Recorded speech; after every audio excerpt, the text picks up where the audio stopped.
salido como matinal. Antes de partir, les comento que partimos las presenciales. Esto ya es como una información así como que partimos, no partimos, que viene el logo, que no viene el logo. Cualquier momento era como, bueno, partimos. ¿Pero esto es oficial ahora ya? Sí, sí. Ah, este es oficial. El jueves. Es más, ayer fui de compras a Estación Central y compré algunas cositas para ustedes. Así que para que vean lo oficial que es. Sí, súper. chiquillos, es oficial. El jueves partimos los presenciales de las 4 a las 6 en el Canelo Nos. Es un centro de vacunación. Yo fui, pero estamos súper apartados del centro de vacunación, chiquillos. Estamos entrando al Canelo Nos, mano derecha, donde vamos a trabajar nosotros, donde hay como una especie de casa como celeste, azul, así como media abandonada. Ahí vamos a intervenir y vamos a empezar a realizar nuestros bancales y nuestras huertas. La idea es trabajar en equipo, no sabemos todavía, ahí ese día vamos a conformar los equipos, vamos a ver en el fondo quién con quién, como dicen los niños. Así que este jueves nos vamos a encontrar allá de 4 a 6. Vamos a empezar a generar nuestra huerta en ese espacio. La idea es diseñar más o menos lo mismo que hemos visto en los online. La idea es diseñar el espacio, construir el bancal, en el fondo hacer la huerta, echar las diferentes mezclas de sustrato, plantar y así sucesivamente, hasta para que ustedes vayan en noviembre a cosechar a su huerta ahí en el Canelo. ¡Qué La idea, chiquillos, es mantener ese espacio, es ojalá que ustedes se comprometan y lo mantengan, pueden ir, cuidarlo, regarlo, hacerle cariño, todo eso. Esa es como la idea que tenemos. Igual uno obviamente proyecta cosas y ojalá que con la perseverancia y el compromiso de ustedes se logre. Pero ese es como el cuento. Entonces, de los presentes, porque claramente... de los presentes, chiquillos, ¿quién no puede ir al Canelo Nos?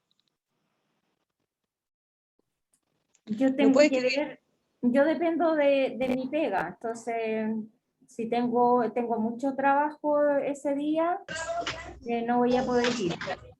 Ya, ¿usted se llama? Jovita Bustos. Jovita Bustos. También podemos anotar, porfa, a la Jovita Bustos y le ponemos como opcional en el fondo. Sí, lo que pasa es que necesitamos saber más o menos qué cantidad de gente va a ir ese día para saber en el fondo cómo voy a distribuir los grupos y todo eso. Es como para ir de antemano un poquito preparada. Sí. Entonces, por eso les pregunto quién no puede asistir de los presentes. O sea, yo si tengo la posibilidad voy a ir, así que estoy como mi timota. ¿Ya?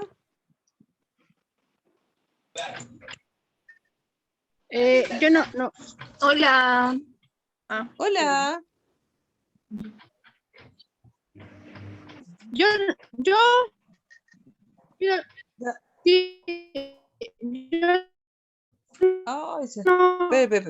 no se nos escucha nada. Parece que dijo Marcela. ¿Usted que está de gorrito blanco, si no me equivoco? No, yo soy Marcela. Ya. Ya, ahora apareciste. Ya. Marcela, cuéntame, ¿tú puedes ir o no? No, no puedo. Ya, no puedo. Cero opción. No, cero. Ya, Marcela, apellido. Figueroa. Ya, Tami, porfa, anotemos a la Marcela Figueroa. Ya, súper. Yo la de gorrito. ¿Y cómo se llama usted la de gorrito blanco? Violeta. ¿Violeta cuánto? González, estoy en el sur, la 8ª región. Ay, mírela, ¿y usted anda paseando, oiga, para allá? ¿O usted vive allá? No, puro trabajo. Vine a armar una casucha. Ay, qué entretenido. Tengo hasta una olla, ¿ves? Tengo lista la olla para el mote.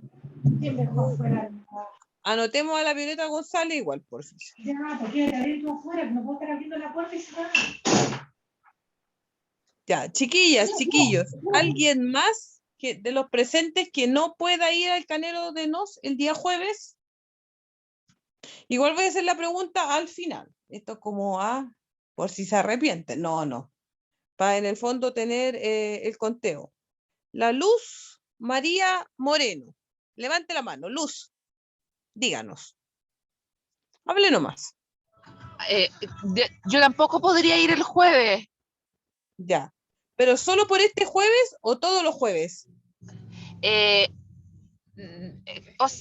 y el otro. Ya. Súper. Ya, la vamos a anotar también. A la Luz María Moreno. Tami, por favor. Ya. Sí, Entonces, estoy anotando todo. Ya, bacán. Gracias. Ya. La Roxana, hola. Yo no voy presencial. Roxana, apellido de la Roxana.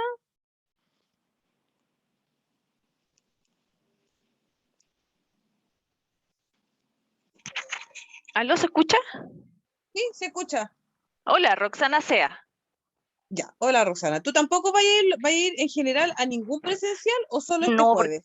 no, yo no voy presencial porque tengo niños súper chicos, así que no puedo salir con ellos. Entiendo, ya.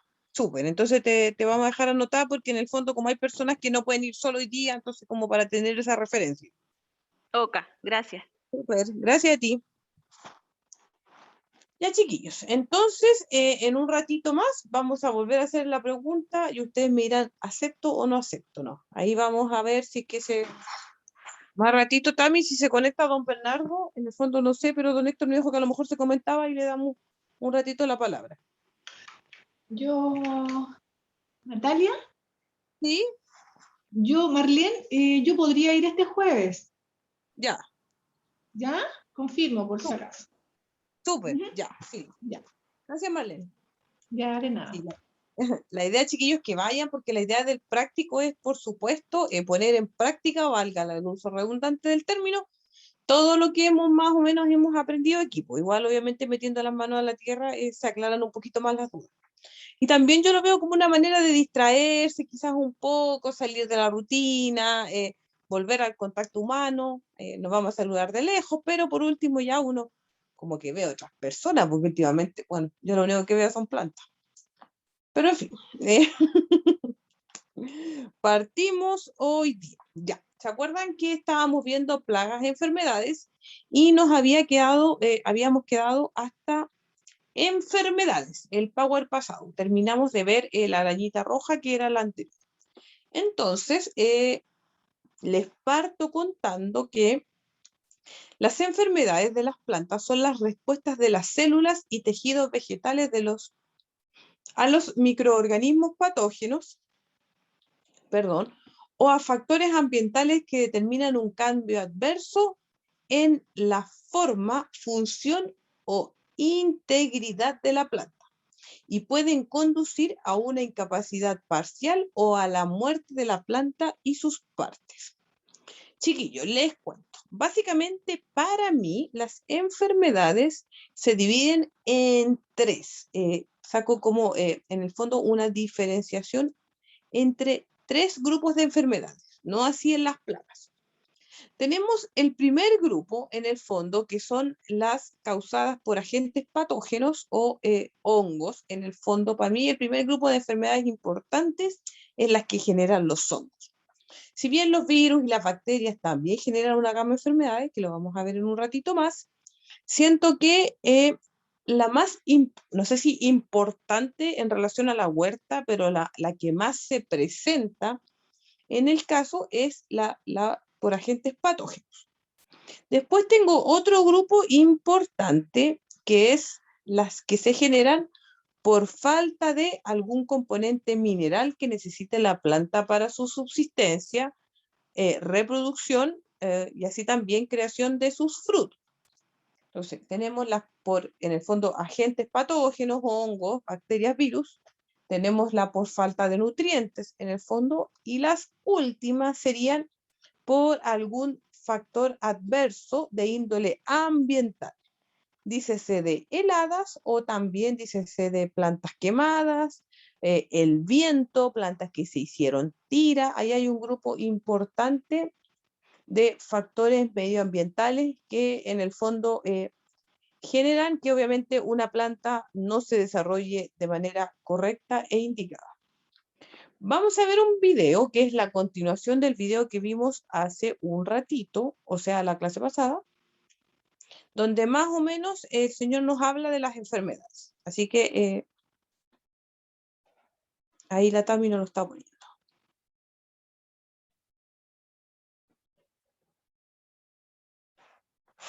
Tami, no se escucha. No sé si no escuchaba solo yo o ustedes tampoco. No se escucha. Ya, entonces no escuchaba nadie. Ahora está compartiendo la Tami su pantalla. Ahí, parece que no escuchaba nadie.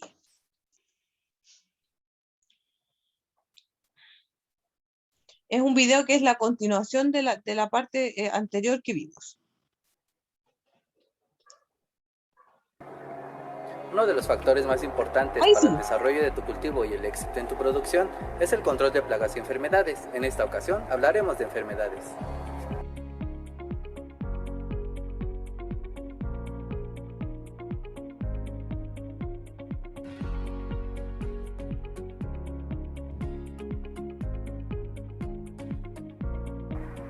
Existen distintas enfermedades que pueden atacar a las plantas que estamos cultivando.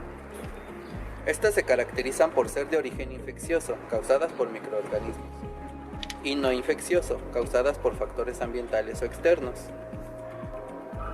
Cuando hablamos de factores no infecciosos, nos referimos a que no existe algún patógeno o microorganismo que pueda pasar de una planta a otra. Esto nos indica que es causado por factores externos como temperaturas muy altas o muy bajas, falta o exceso de luz, contaminación atmosférica, toxicidad mineral, toxicidad de los plaguicidas, falta o exceso de humedad en el suelo, falta de oxígeno, deficiencia de nutrientes, acidez o alcalinidad del suelo, pH, prácticas agrícolas inadecuadas. Las enfermedades infecciosas se producen cuando un patógeno ataca a la planta. Se reproduce rápidamente y es capaz de transmitirse a otra. A este organismo se le denomina como parásito. Las enfermedades infecciosas se transmiten principalmente por insectos como los áfidos o insectos chupadores. Sin embargo, también el viento, otros animales como el hombre, también pueden ser un vector de esta transmisión. Los parásitos pueden ser obligados. Crecen y se desarrollan en cierto tipo de plantas, no destruyen las células de sus hospedantes y obtienen sus nutrientes a partir de las células vivas. Facultativos. Atacan y se desarrollan en distintas plantas, secretan toxinas y enzimas que destruyen las células. Además utilizan su contenido y nutriente conforme los invaden. La identificación y detección de estos parásitos a veces se puede hacer a simple vista o con ayuda de un lente de aumento. Sin embargo, si necesitamos una identificación más precisa, podemos utilizar un microscopio. De la gran diversidad de organismos vivos, solo unos cuantos pueden parasitar plantas. De estos mencionaremos los tres más importantes: bacterias, hongos y virus. Por lo general, cuando observamos manchas cafés o negras, con indicios de podredumbre o exudaciones, es posible que sea una infección por bacterias. Si observamos manchas blancas, grises o cafés con una textura como polvo o como algodonoso, es posible que sean hongos. Y si vemos manchas negras o moradas o manchas con bordes del mismo color o con bordes decolorados, es posible que estemos en presencia de una enfermedad causada por un virus. Las bacterias se transmiten de una planta a otra por medios mecánicos, como en las manos o en los instrumentos que utilizamos en nuestro cultivo. Se diseminan fácilmente por el agua y permanecen de forma inactiva hasta que existen las condiciones adecuadas para atacar a la planta. Las bacterias fitopatógenas son unicelulares, microscópicas y no pueden producir esporas. No pueden producir su energía y dependen de una planta hospedera para su sostenimiento. Las principales enfermedades por bacterias son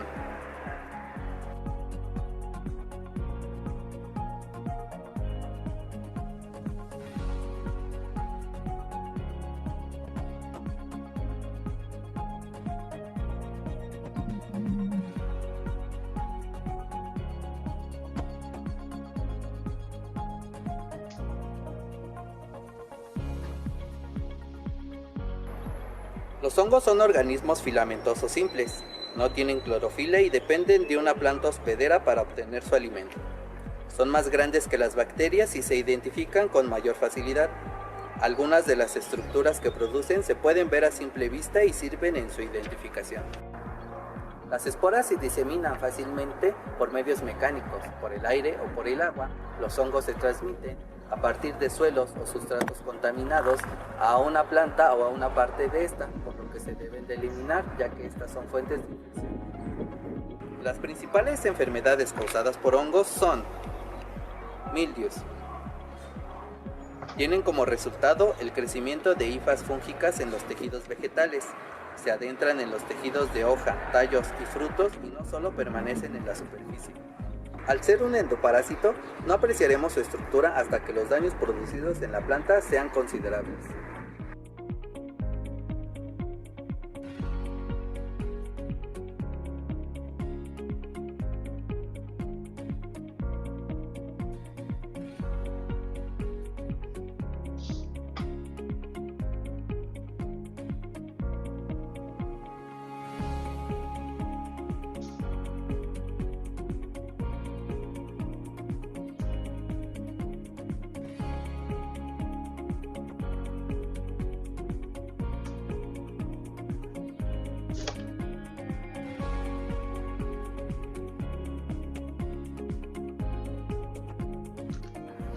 Ataca la parte aérea de la planta, hojas, tallos, frutos. Se manifiesta como polvo blanco o cenizo, muy típico o con una capa algodonosa de micelio gris blancuzco a blanco, en forma de estrella tanto en hojas, brotes y también en frutos. El hongo se manifiesta inicialmente en plantas aisladas, pudiendo cubrir posteriormente todo el cultivo. Royas. Son las que más pérdidas han causado a la agricultura, principalmente cereales. A pesar de que pueden aparecer en cualquier parte de la planta, principalmente atacan hojas y tallos. Podemos observar pequeños abultamientos rojizos o cafés por debajo de las hojas. Y por la parte de arriba, manchas amarillas o zonas descoloridas. Reduce drásticamente la cantidad y calidad de la cosecha. En los casos más graves, el hospedante puede morir. Carbones. Reciben su nombre por formar soros, masas teliosporas, de color negro, con aspecto de polvo de carbón, que aparece casi siempre en los órganos reproductores del hospedante, tratándose de cereales en las espigas. No suelen matar al hospedante, pero lo atrofian, deforman y arruinan totalmente la cosecha, sobre todo cuando sus esporas sustituyen al contenido de las semillas. Los virus son los patógenos más pequeños que atacan a las plantas. Son organismos muy simples y no son capaces de sobrevivir fuera de su hospedante. La mayoría de los virus que atacan a las plantas son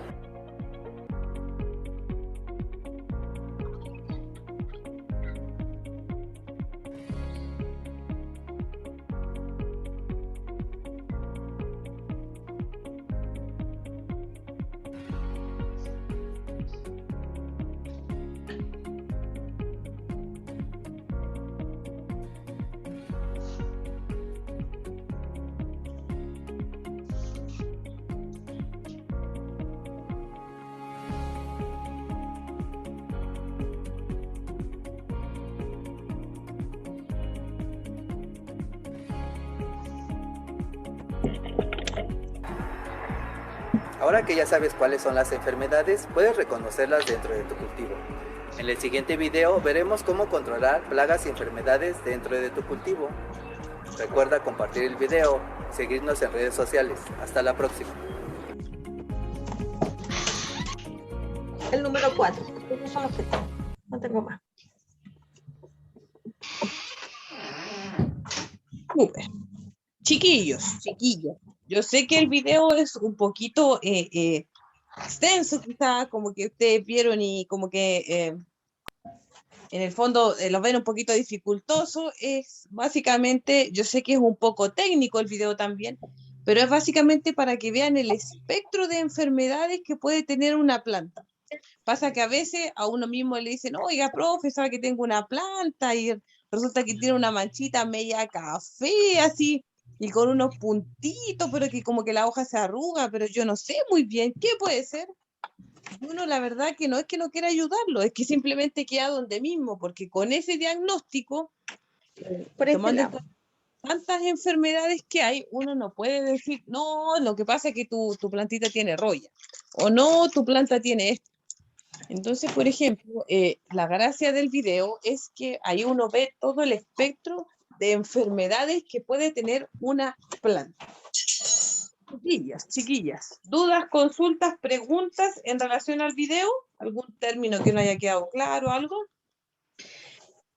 Bueno, a mí, Nancy, hola, me quedó muy Hola. clarito lo de las enfermedades y de hecho me acabo de dar cuenta y tengo un árbol de durazno que tiene un virus según este video que acabo de ver. Ahora quiero ver cómo combatir ese virus. Súper, mira, lo que yo siempre digo, siempre es mejor, lo primero que uno tiene que saber es básicamente qué es lo que tiene mi planta. Frente a eso, yo me pongo a buscar soluciones. Entonces, es más importante que le demos todo el tiempo posible a comprender las plagas, enfermedades, a conocerlas, más que a darles solución.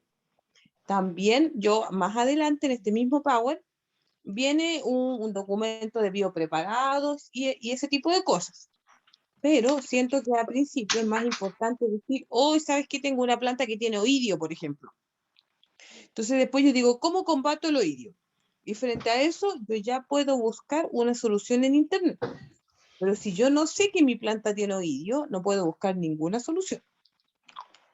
Entonces, por esa razón, es que yo le pongo más énfasis a conocer las plagas, a conocer las enfermedades, frente a automáticamente entregarles una solución. Nati, y los limones, o sea, mi limón tiene, pareciera que fuera mosca blanca. ¿Esa es la enfermedad que los ataca a ellos? Lo que pasa es que pueden tener cualquier enfermedad. Es como en el fondo que, básicamente yo, para que como que sea una comparación, es que yo le dijera, por ejemplo, que a los humanos solo nos ataca el cáncer, por ejemplo. Ya. Y todos los animales pueden desarrollar cáncer. Entonces es como un limón puede desarrollar muchas enfermedades, puede tener muchas plagas. Yo estuve viéndolo y tiene estas hojitas, las tiene como con pulgoncitos blancos, entonces estaba viendo qué es lo que podía hacer.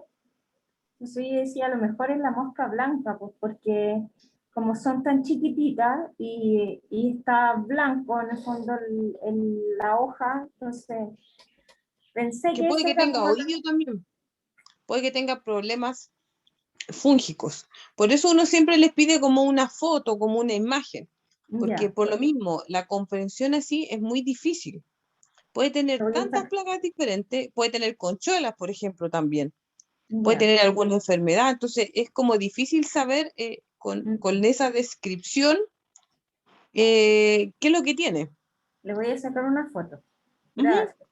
súper. La manda al WhatsApp y ahí yo pues si quiere puedes sacar mi número del WhatsApp y ahí me la puede enviar. Ya, gracias. Súper. Puse esta lámina, chiquillos, que es la que ustedes ven aquí. Obviamente que ustedes la están viendo en su pantalla, en su tablet o en su celu, no sé en realidad dónde están viendo la clase, porque me pareció en el fondo que es súper como importante, es como de esas, hay dos láminas que yo recomiendo de este Power. Esta es una de ellas, donde nos dice básicamente las enfermedades como típicas que puede tener una huerta. Si bien ahí la presentación de Power, perdón, el video hablaba acerca de las enfermedades virales, dentro de los más típicos que vamos a encontrar en nuestra huerta es, yo creo que oidio, de la enfermedad de botritis en algunos casos, alternaria quizás, y pulgones, mosca blanca, y ahí pasamos a la gama de plagas. Siento que tener así como un contagio de virus en nuestra huerta es bastante difícil. No es imposible, pero sí es bastante difícil. ¿Por qué razón? Es básicamente por el tipo de plantas en las que nosotros en el fondo trabajamos.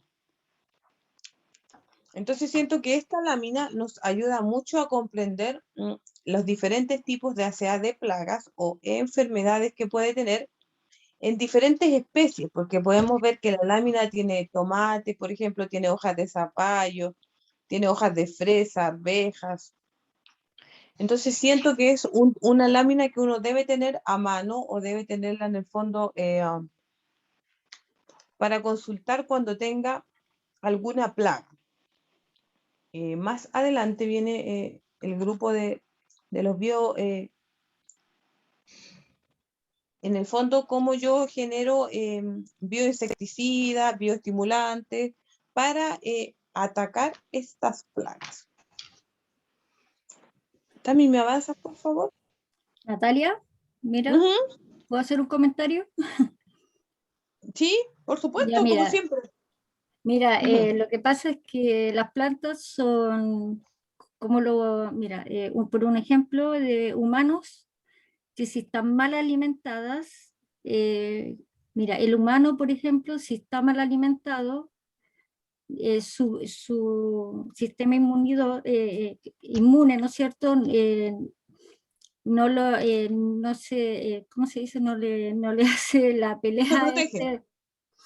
No lo protege, se enferma. Claro. Las plantas, la base de la salud de las plantas es justamente la tierra, el sustrato. Si hay una tierra pobre de sustrato, es una planta que está más susceptible a ser atacada por cualquier, por ejemplo, los repollitos Bruselas, lo que lo van a atacar simplemente son los pulgones. Si tenemos, por ejemplo,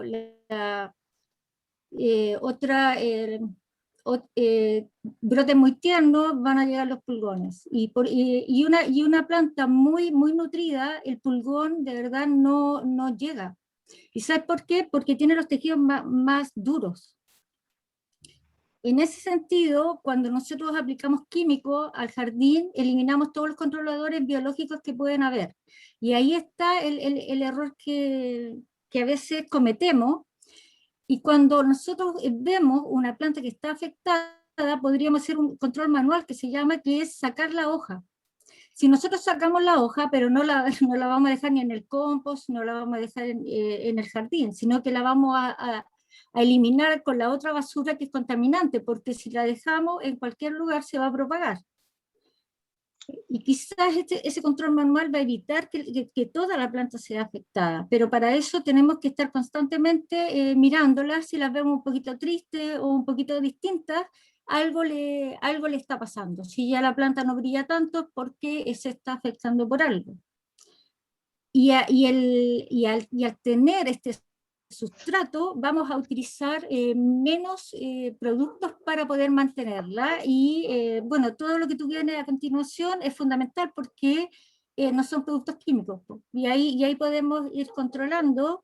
Y si pudiéramos a la larga saber, por ejemplo, si vemos una plaga, a lo mejor no saber el nombre, sino saber si es un virus, una enfermedad, un insecto, o un hongo. ¿Se fija por qué con esas grandes características podemos encontrar a lo mejor algún elemento o algún producto que le pueda hacer, ¿no es cierto?, bien al tratamiento que le vamos a implementar a la especie que vamos a tratar?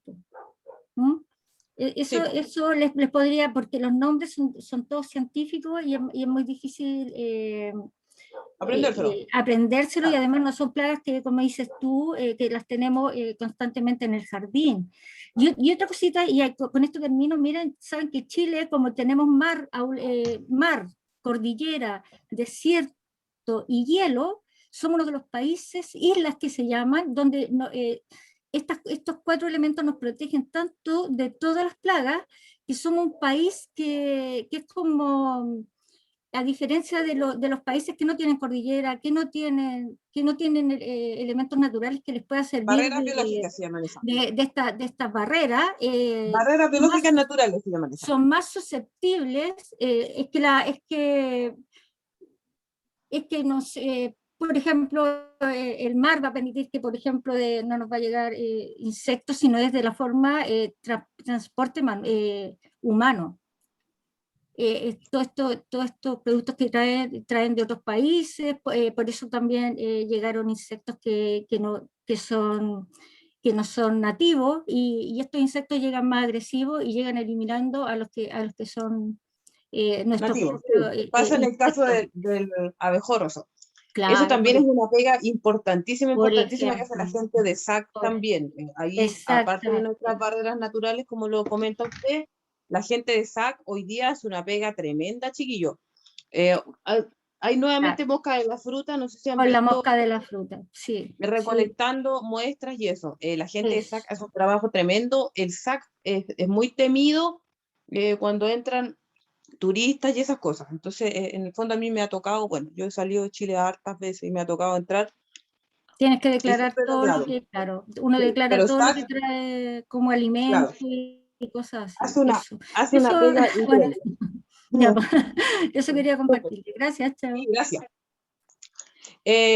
Claro, yo siento que, bueno, compartió hartas ideas, nos compartió hartas ideas. Un poquito más adelante viene la lámina de la falta de nutrientes, que es otro grupo importante de las enfermedades. Y ahí es cuando uno tiende a confundir entre, por ejemplo, hongos, enfermedades y falta de nutrientes. Muchas veces las manchas en la hoja no son necesariamente una enfermedad, sino que es una falta de nutrientes. Y esto es igual que nosotros los humanos, chiquillos, cuando uno va al médico y el médico empieza a descartar cosas. Aquí nosotros igual descartamos cosas. Yo le pregunto, por ejemplo, ¿cómo está el sustrato?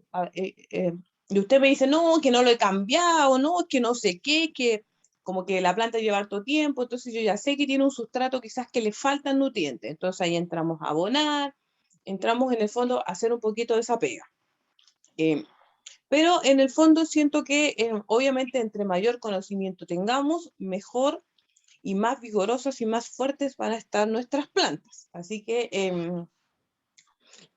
hay que tratar, los nombres son complejos, sí, pero tenemos nombres comunes que nos ayudan, por ejemplo, como el pulgón. El nombre científico no es pulgón, por supuesto, pero uno le dice pulgón, la mosquita blanca y eso. En relación al control manual de plagas, en algunos casos funciona muy bien, en otros casos no. Por ejemplo, en el caso de la mosca blanca, yo siempre recomiendo, porque veamos una mosca, siempre recomiendo una fumigación, ojalá total del espacio. ¿Por qué razón? Porque la mosca blanca en el fondo obviamente despliega sus alitas y vuela. Y puede que en una planta haya puesto huevos, en otra puso huevos, nosotros solo sacamos la hoja donde vimos la mosca blanca, pero en el fondo la mosca ya puso sus huevitos y esos huevitos van a empezar el proceso de vida. Entonces yo a modo personal, en el caso de la mosca blanca, por ejemplo, recomiendo una fumigación. Los productos, por supuesto, los eligen ustedes. Yo presento la gama de productos que hay y ustedes escogen su solución en el fondo más óptima. Y aquí me voy a adelantar un poquito. Si yo voy a controlar mosca blanca en un espacio cerrado, por ejemplo, como en el caso de un invernadero, ¿y por qué siempre invoco los invernaderos? Porque mantener los controles en un invernadero es muy difícil, porque de partida no hay controlador biológico, porque uno no puede abrirle la puerta como que a la chinita y como que a la abeja, pero se la cierran los pulgones. O sea, no existe el controlador biológico. Entonces yo ahí, ¿qué hago? Directamente aplico producto químico, yo, porque en el fondo necesito una solución rápida. El producto químico hace que la solución sea mucho más rápida y en el fondo la tengo a disposición a la mano. Como tengo un espacio cerrado, en el fondo no voy a tener problema con que las mariposas se metan al invernadero. Si tengo un espacio abierto, evito el producto químico, por supuesto, porque si no, la toxicidad de esto va a afectar a las mariposas, a las abejas, a los abejorros, a los zorzales, a los chincoles y así sucesivamente a toda la gama de bacterias que habita la tierra, que uno se olvida a veces de toda la gama de bacterias que es súper importante. Pero ahí hay que entrar a tomar una decisión.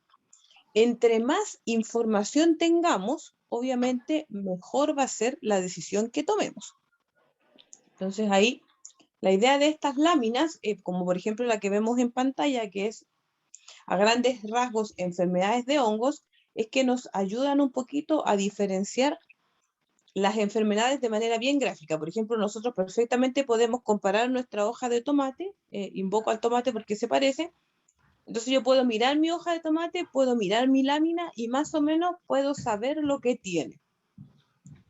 Dentro de las enfermedades de los hongos, de las más comunes es la fumagina, esa es típica de los cítricos, y la botrytis, por ejemplo, igual podemos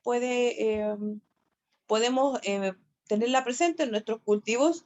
El oidio también es muy común y la roya también es muy común. De eso, en el video, el biólogo decía que la roya en el fondo había hecho perder en la industria agrícola mucha plata y se desarrolló un grupo importante de investigación en relación a eso, porque claramente así se mueve la industria, pues si al final uno aprende de las cosas que las personas necesitan erradicar y se generan estudios y ahí se generan en el fondo las soluciones y todo eso. Entonces, estas láminas yo siento que son muy informativas, son muy gráficas y nos ayudan mucho a distinguir qué problema tiene nuestra planta. Tami, ¿me avanzas, por favor? Gracias. Esta es otra típica lámina que yo recomiendo la impresión o recomiendo en el fondo tenerla a mano, recomiendo mirarla. Y es básicamente cómo me dice una planta que le falta algún ingrediente químico en su organismo para desarrollarse de manera correcta. Todos nosotros somos química, todos nosotros somos materia, todo organismo vivo es eso, y organismo no vivo también. Entonces, básicamente, todos necesitamos elementos químicos para sobrevivir, porque si no, no estaríamos aquí. Entonces, esta lámina nos refleja la falta de nutrientes de una planta. Y aquí hay que tener especial cuidado en qué grupo de hojas yo estoy analizando la falta de nutrientes. Hay un grupo de hojas que son las hojas más jóvenes, en este caso obviamente las que están más cercanas a los brotes, que me van a indicar alguna falta de nutriente, y hay otro grupo de hojas que son las más viejas que me van a indicar otra falta de nutriente. Entonces a lo mejor alguien me va a decir, oiga, profe, pero mire, la del azufre y la del hierro se parecen, porque las dos se ponen como la hoja amarillenta. Y yo le voy a decir, claro que se parecen, pero la falta de hierro se ve en las hojas jóvenes. En cambio, la falta de azufre se ve en las hojas viejas. Entonces, dígame usted, ¿cuál hoja ve usted? ¿La que está más cercana al brote o la que no? Y ahí me va a decir, no, vi la que está cercana al brote. Entonces yo le voy a decir, a su planta le falta hierro. No le falta azufre. Entonces hay que tener esta diferenciación. Todos sabemos lo que es una hoja sana, que es básicamente una hoja verde, fuerte, vigorosa, más o menos tersa, más o menos extendida, porque a veces las hojas se recogen un poquito en relación a la cantidad de sol, o se extienden en el fondo, buscando precisamente la misma dicha luz solar. Entonces las hojas sanas todos los conocemos. Por ejemplo, parto leyendo, dice, falta de calcio, hojas nuevas se vuelven rizadas y pálidas. Cuando yo tengo, por ejemplo, el brote, al principio del brote, una hoja rizada, supongo que a mi suelo le falta calcio. Después dice, falta de hierro, color amarillento en las hojas nuevas, incluye la nervadura. Falta de magnesio, dice, color pálido en toda la hoja, incluyendo la nervadura. En casos graves hay caída de la hoja. Esto pasa en las hojas más jóvenes.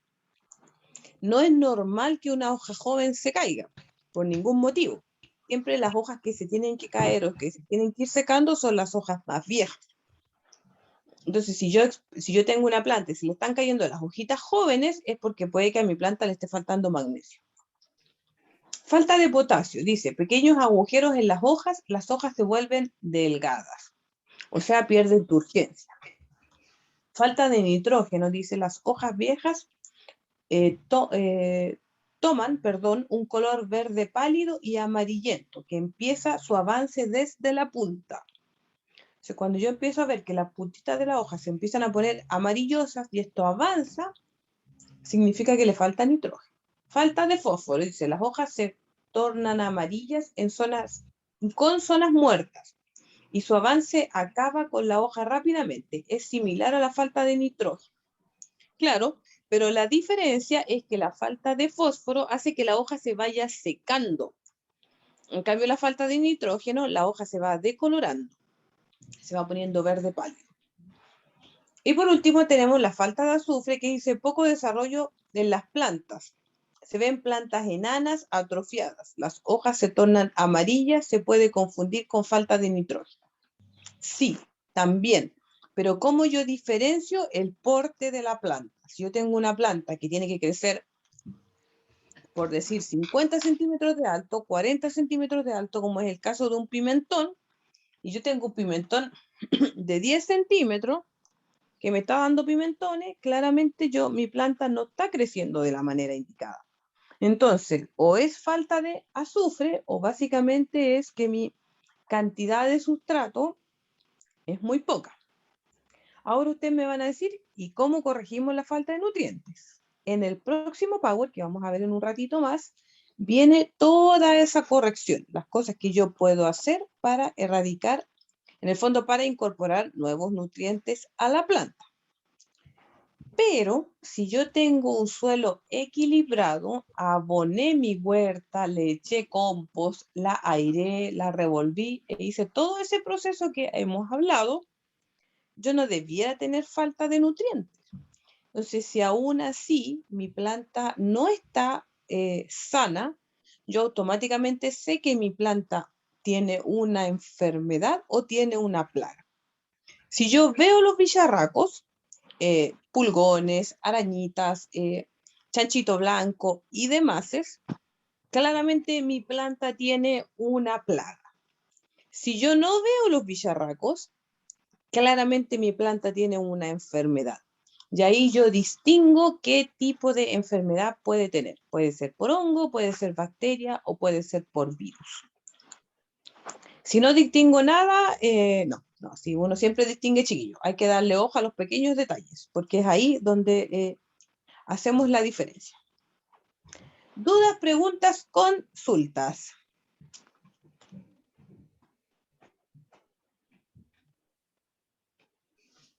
Cuando uno hace estos tratamientos, Natalia, o sea, uno lo hace y en el fondo espera la respuesta de la planta para volver como a hacer lo mismo, a repetir el proceso, o hay un periodo en donde uno pueda, no sé, ir haciendo como fortaleciendo su tierra.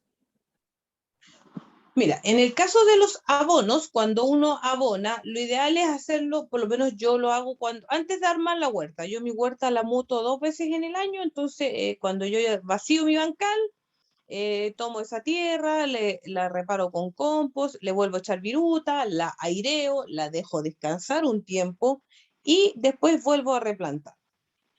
Y así yo no tengo problemas de nutrientes. Yo a mi tierra le echo guano, de este caso de gallina, porque mi madre tiene pollitos, le echo compost y le echo viruta. Y además la tierra base del lugar. Entonces, frente a eso no debiera tener problemas de falta de nutrientes. Entonces ahí yo en el fondo voy trabajando. Lo otro que podemos echarle, que lo vamos a ver en un ratito más, son té de compost, té de humus, diferentes en el fondo,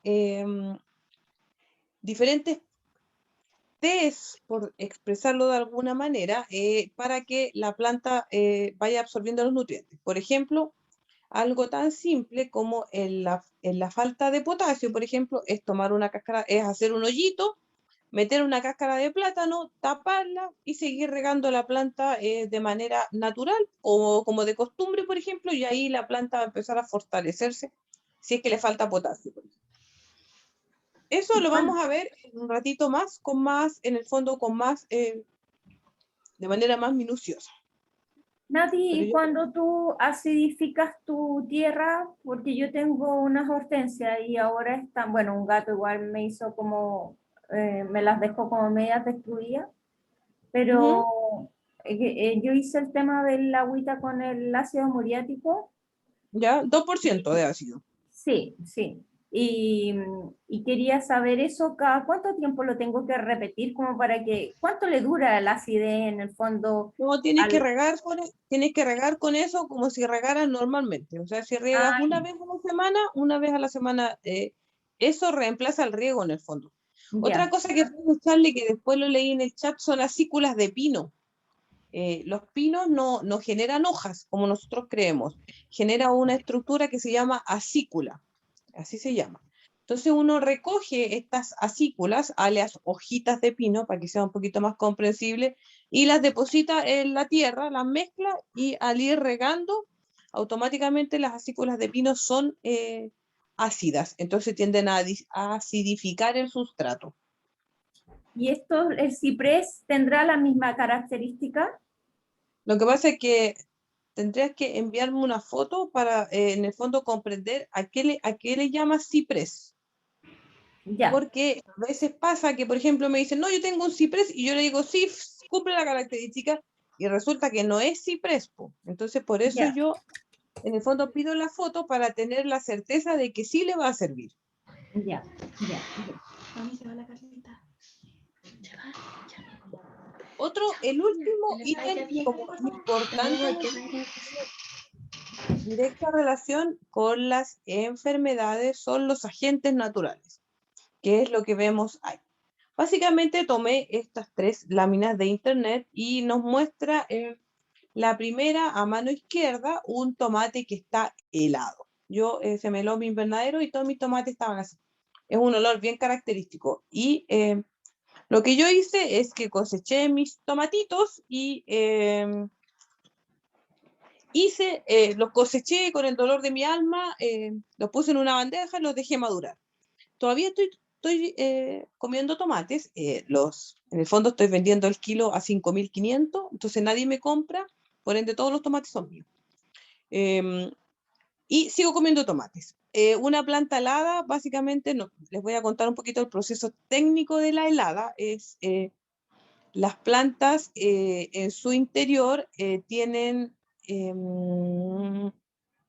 la nervadura, perdón, chiquillos, se me fue la palabra, tienen una nervadura que uno la ve, y esta nervadura por dentro tiene mayoritariamente agua, en un 95%, 100% casi, porque tienen nutrientes muy poquito, una savia que se llama savia cruda, están compuestas mayoritariamente de eso, después la planta hace fotosíntesis y esa savia cruda se devuelve como savia elaborada, o savia rica, tiene varios nombres. Básicamente cuando hay un proceso de helada, esta agua que está adentro de estas nervaduras se congela, entonces rompe este tejido nerval. Entonces después el agua vuelve a su estado líquido y este tejido nerval ya está roto. Por eso nosotros vemos que todas las hojas después de una helada están como si se hubiesen secado, porque básicamente pierden esta capacidad en el fondo de hacer circular su irrigación como si fuera un sistema sanguíneo, por decir así. Entonces pierden la capacidad de circular. Eso es técnicamente lo que pasa cuando hay una baja de temperatura. Los tomates, por ejemplo, casi no toleran baja de temperatura, entonces los chiquillos al tiro se afectan. En el otro lado hay unos tomatitos que, a diferencia de estar helados, estos están quemados. Entonces vemos que el tomate genera una especie como de costra, por decir así, genera otro tipo de piel que es blanquecina y genera una cicatriz. Lo mismo pasa en las hojas y también pasa en los frutos. ¿Se pueden comer estos tomates? Perfectamente, porque en el fondo lo único que pasó es que la exposición solar los quemó. Es como cuando a nosotros se nos quema la piel por el sol, a veces se regenera, a veces no, a veces es tan fuerte el daño que igual genera una cicatriz. Igual que como en nosotros cuando nos quemamos, a veces igual nuestra piel queda en el fondo cicatrizada de mala forma. Por ejemplo, no crece vello en ese lugar o queda un poquito como arrugada, tiene varios procesos. Entonces en el tomate o en los frutos, en los pimentones, también pasa eso, que se genera una especie de cicatriz. Podemos comerlos perfectamente bien. Otro daño que es importante son los daños en el fondo cuando se quiebra una planta. ¿Qué pasa si yo voy pasando, se le cae algo, el viento muchas veces ahí yo procedo, podo la planta y puede que la planta rebrote desde abajo o puede que la planta en el fondo muera. Estos son para mí daños naturales que en el fondo pueden confundirse con, por ejemplo, con enfermedad, quizás con falta de nutrientes. Pero generalmente la diferencia entre los agentes naturales y la falta de nutrientes o la enfermedad es la velocidad con que ocurre. Yo hoy día veo mi tomate y vengo mañana y están las hojas quemadas, automáticamente yo sé que fue un factor natural. Pero si de a poquito mi tomate se empieza a desteñir, yo sé que es una falta de nutrientes o una plaga o una enfermedad. Entonces, la velocidad del cambio es la que hace la diferencia en el agente natural.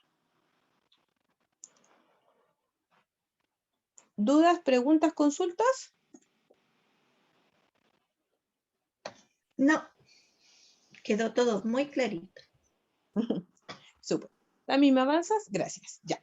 Acá tenemos los agroquímicos. En realidad yo puse puro ANASAC aquí porque puse agroquímico y la gran mayoría de imágenes que me salieron fueron ANASAC. Corté algunas pocas y las pegué. Les presento, yo creo que todos los conocemos. Hay repelente hasta de aves. Me acordé que alguien me dijo que tenía unos zorzales. No me acuerdo si fue en esta sección o en la de la mañana. Entonces Sí. yo dije, repelente para aves aquí ya hay. ANASAC tiene un repelente para aves. Chiquillo, hay repelente para tiranosaurio rex en ANASAC. Así que si alguien necesita, es una cosa impresionante. Hay repelente para todo. Yo no sé si habrá repelente para el marido, no sé. Pero hay repelente para todo. Por supuesto, hay repelentes que son específicos, como por ejemplo para conchuelas, y hay otros repelentes que son específicos para grupos de insectos. Por ejemplo, voladores le ponen. No sé, insectos rastreros, arácnidos, por ejemplo.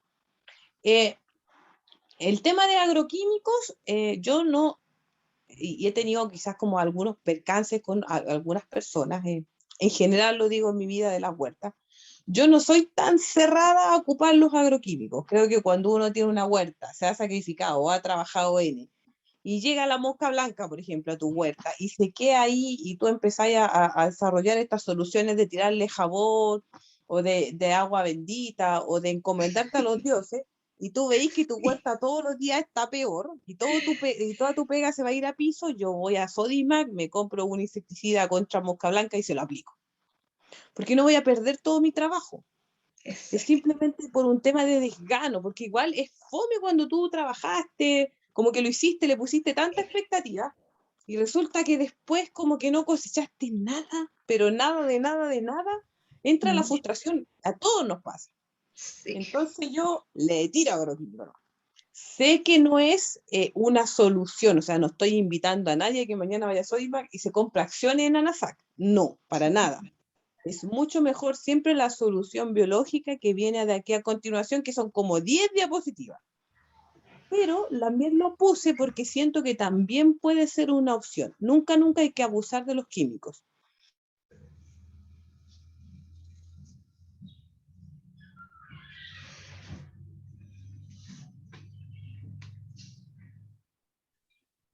¿Ahí se escucha?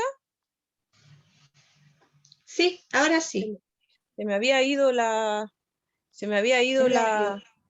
Sí, ya. Repito, ¿hasta qué parte quedé más o menos? Terminó de hablar de los insecticidas, eso. Ya, Y de los ahí agroquímicos. se cortó, sí. Ya, súper. Les repito que yo no soy amiga de los agroquímicos para nada, pero igual hay que tenerlos presentes. Ahora viene un grupo en el fondo que es como de 10 diapositivas que tiene relación con los biopreparados.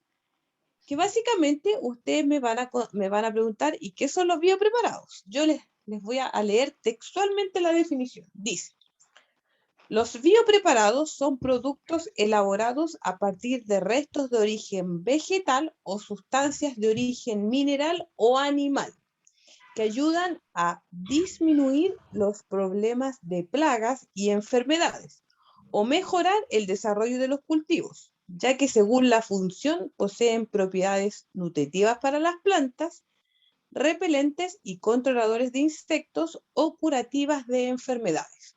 El uso de estos productos tiene ventajas como así también algunas dificultades que es importante conocer. Básicamente, los biopreparados son mezclas de diferente índole. Hay muchas formas de mezclar y cada mezcla, por supuesto, tiene su definición. De elementos de origen mineral, animal o vegetal. Los biopreparados tienen una virtud importantísima, chiquillos, que la toxicidad de estos es muy mínima. Y la otra virtud importantísima que tienen los biopreparados es que básicamente la degradación del producto es muy rápida. Pero así también tiene contraindicaciones, que es lo que vamos a pasar a leer en la lámina siguiente. Dice, ventajas.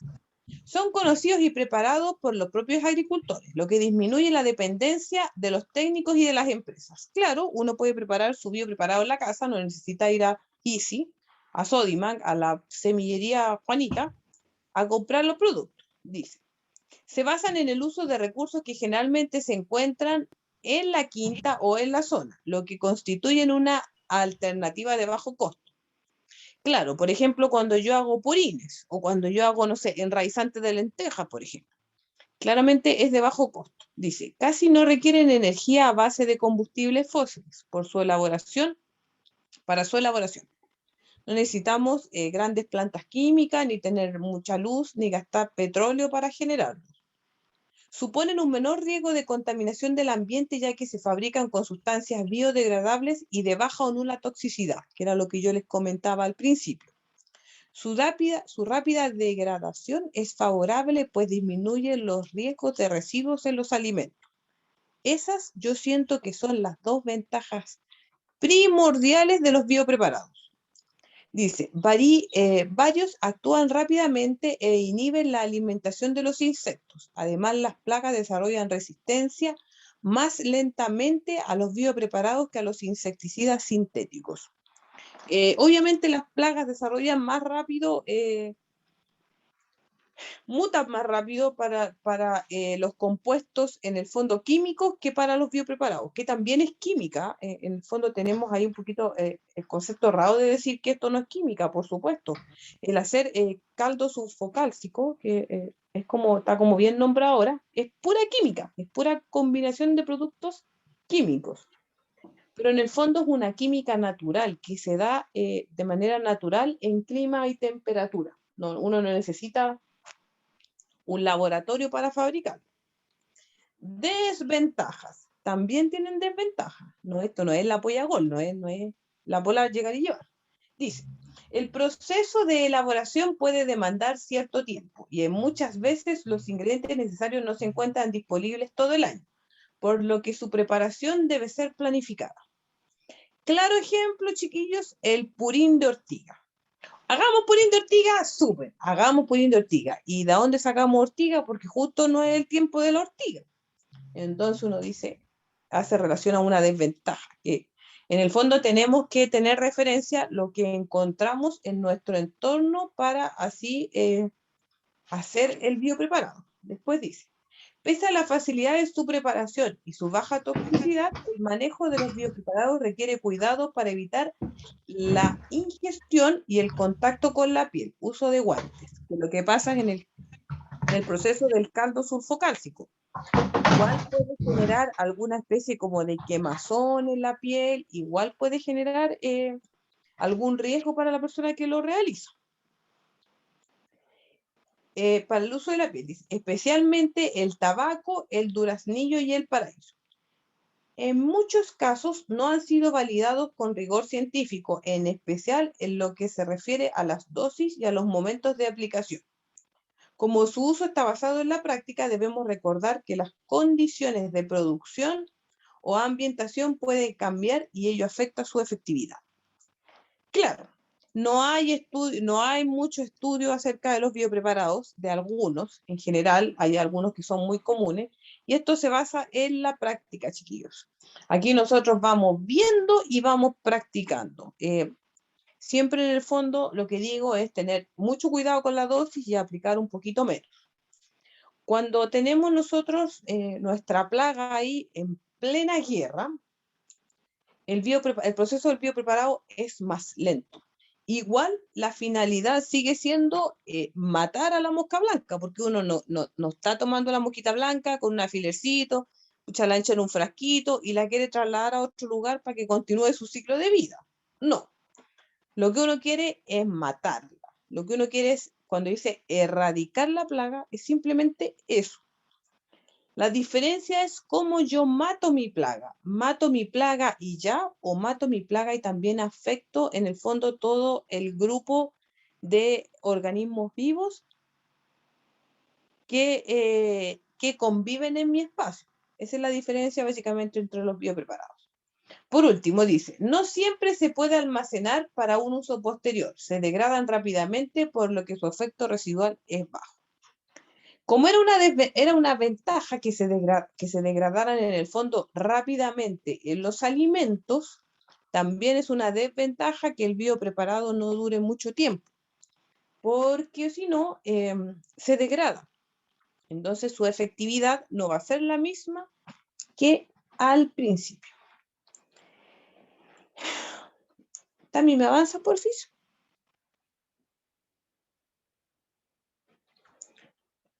Gracias. Tenemos básicamente 6 grupos importantes de biopreparados. Y en el fondo ellos se diferencian entre sí. Y son básicamente bioestimulante, bioenraizador. Un ejemplo típico de esto es el agüita de lentejas. Yo dejo remojando mis lentejas y esta agua que me genera es un bioenraizador natural. Después tenemos biofertilizante, biofungicida, obviamente es una mezcla que el biofungicida que yo genero para combatir hongos. Bioinsecticida, genero una mezcla para eliminar insectos, para matar pulgones, para matar mosca blanca, para matar chanchito y así sucesivamente. Y por último tengo los biorepelentes, que son otra mezcla que yo genero, ya sea de índole mineral, animal o vegetal, para repeler estos insectos. Y esta mezcla generalmente es odorífera. ¿Qué quiere decir eso? Que el insecto hace así y dice, guácatela, agarra sus alitas y se va. Y los que no tienen alitas se van caminando. Pero básicamente es eso, es una mezcla de biorepelentes. Tengo un documento que son 7 páginas que ya se lo mandé también hace un ratito y ella quedó de subirla a la plataforma. Yo creo que va a estar mañana o pasado en el fondo para que ustedes lo miren. Y básicamente hay, por ejemplo, biopreparados que son de té, que son de cocciones, que son los purines, los macerados, los extractos, los caldos minerales, las tinturas. Hay en el fondo muchas formas de hacer biopreparados, no es solo una. Vienen alrededor de hartas recetas, en el fondo, donde uno puede hacer, obviamente, las preparaciones que dicen acá. También me avanza, por favor.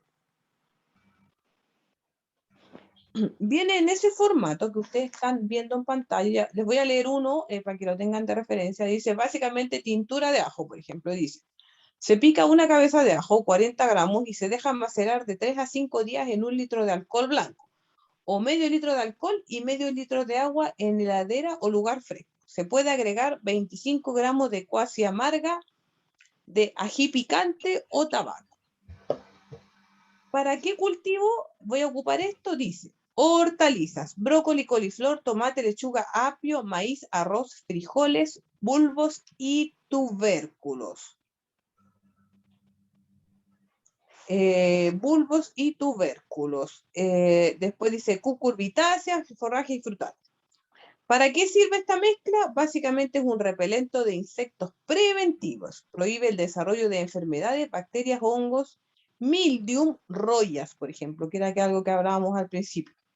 Previene la mosca blanca, ácaros, tric, pulgón, larva de lepidóptero, saltamontes, escarabajos, minadores y gorgojos. Utilización. Dice, diluir 1 litro de tintura en 20 litros de agua. Se aumenta la concentración de la tintura agregando menos agua de acuerdo con el umbral de las plagas. No aplicar en floración y polinización. Yo creo que esta tintura es tan hedionda, chiquillos, que hasta las mariposas en el fondo salen a arrancar. Sí. Aparece el compuesto y después dice la conservación. Se puede conservar en la heladera hasta 1 mes sin que se reduzca su principio activo. Yo no se las voy a leer todas, por supuesto, porque aquí estaríamos hasta las 4 de la mañana y por supuesto me escucharían a mí dormir pacientemente porque yo a las 10 me acuesto. Entonces, pero les dejo el documento para que ustedes en el fondo lo revisen, lo lean y lo tengan súper presente. Hay muchas preparaciones diferentes y en el fondo el documento dice para qué son, cómo yo lo tengo que aplicar, cuánto día me dura, en el fondo qué combate. Es súper, súper, yo lo encontré súper bueno, apreciación personal. Entonces, vienen como 4 o 5 diapositivas. ¿Don Bernardo se conectó a usted o no?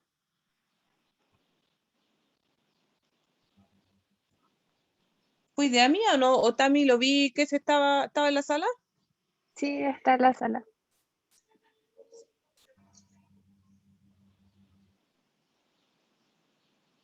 Está en la sala, pero está conversando con el compañero, parece. Ya, más ratito le vamos a preguntar si quiere.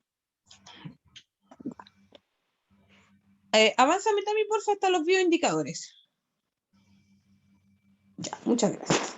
Este es el último ítem de esta presentación y básicamente son bioindicadores. Y básicamente, ¿qué son los bioindicadores? Es un grupo de plantas, muchas veces mal llamadas malezas, que nos indican en el fondo cómo es el suelo. Yo a veces voy a hacer una huerta, un jardín o algo y me dicen, no, esta vez que tengo un sitio eriazo y quiero hacer una huerta, pero no hay nada, nada, nada. Y yo le digo, no hay nada, nada, nada, nada de nada, de nada, y después me empiezan a decir, sí, pero es que como que puras malezas nomás. Entonces, esas malezas, que uno, como se dice en el lenguaje popular, mira a huevo, nos indican muchas cosas. Como por ejemplo, yo aquí puse algunas. Dice, diente de león, indica suelos ricos en fósforo y molibdeno. Amapola silvestre, dice, indica exceso de calcio. Ortiga, que es súper común, dice, indica suelos fértiles, ricos en nitrógeno y húmedos. Llantén, por ejemplo, indicador de suelos compactos. Trébol, indicador de suelos fértiles. Después dice, por ejemplo, cadillo, indicador de suelos compactados. ¿Qué quiero decir con esto? Que a veces uno llega a un lugar o llega a un entorno, mira y tiene la capacidad de ver cómo es el suelo, qué cosas hay y qué cosas no hay, porque muchas veces uno ve solo, por ejemplo, puras ortigas, o solo, por ejemplo, un grupo, o ve varios grupitos, entonces ya con eso se va dando una idea bastante real de lo que hay y de lo que no hay en un suelo. Por eso se llaman bioindicadores. Chiquillos, dudas, preguntas, consultas. Yo tengo una consulta. Ya. Partamos. Cuénteme. Tami, cambiemos de PPT por mientras, por favor. Cuénteme. Resulta de que yo tengo Goldenberry y me salieron de la nada tabaco, de la planta del tabaco, y por acomodar puse el tabaco al lado del Goldenberry y el Goldenberry no le ha llegado ninguna plaga, nada de nada. ¿Esto es producto del mismo tabaco o yo estoy alucinando? Sí, es producto del mismo tabaco. El tabaco tiene esa particularidad de, en el fondo, repeler ciertas plagas. Inclusive lo vimos ahí en los purines se ocupa. Inclusive en los purines se ocupa. No le escuché nada. Coloco uno al lado de un limón que hice de semilla, servirá para repeler esa cosita como, no sé si es oidio o mosca blanca, pero sé que tiene una cosita como algodón en la hojita. Claro, lo que pasa es que es lo que le vengo diciendo desde el principio. Esa cosita como de algodón, como que es media blanca, media azulosa, como que tiene una manchita, como que por aquí, por allá, no me sirve porque con eso no diferencio nada, porque yo psíquica no soy. Entonces, yo sé que puede tener una plaga, que puede tener una enfermedad, por eso, chiquillos, siempre les pido una foto. Ustedes pueden tomar mi chat perfectamente y me envían una foto. Porque esta cosa de decirme, de verdad que son tantos los problemas que puede tener, que en el fondo me quedo donde mismo. ¿Para qué les voy a mentir? Sí. No, si le... No sabría. Le voy a mandar las fotos para colocar, a ver si sirve que sale la hoja de la planta de tabaco, porque me salió harta planta de tabaco y había dejado solamente el lado del Goldenberry, pero en vista de que el Goldenberry no ha llegado a nada, quiero probar con otras plantas. Yo le voy a mandar las fotos para que me saque de la duda, por favor. Súper, mándemela. Ya. Sí, mire, mándemela y ahí yo la miro y le puedo decir con certeza. Pero sí sé que la planta de tabaco es súper útil en el fondo para repeler plagas. De eso, inclusive en el documento que subí de los biopreparados, hay hartas cosas que llevan planta de tabaco en su proceso, así como ingrediente, como cuando hacemos hechizos a las patas de rana, las alas de murciélago y todas esas cosas, también ocupan harta planta de tabaco. Entonces, tiene como ese efecto. Yo no sé qué tan difícil es la crianza, sí, porque yo nunca he tenido. El Lampa en realidad es tan frío que yo creo que la pobre planta me va a decir teje un chaleco. Pero no sé cómo será la crianza. Ya que la tengo bajo techo igual que al Goldenberry. Ya. Ah, sí, pues yo también tengo Goldenberry, aquí lo tengo bajo invernadero. Y aún así, igual celo. Pero ahí lo tengo. Le hice respiración boca a boca, RCP, todo. Pero sobrevivía. Chiquillos, dudas, preguntas, consultas. Apreciaciones, ¿no? Ay.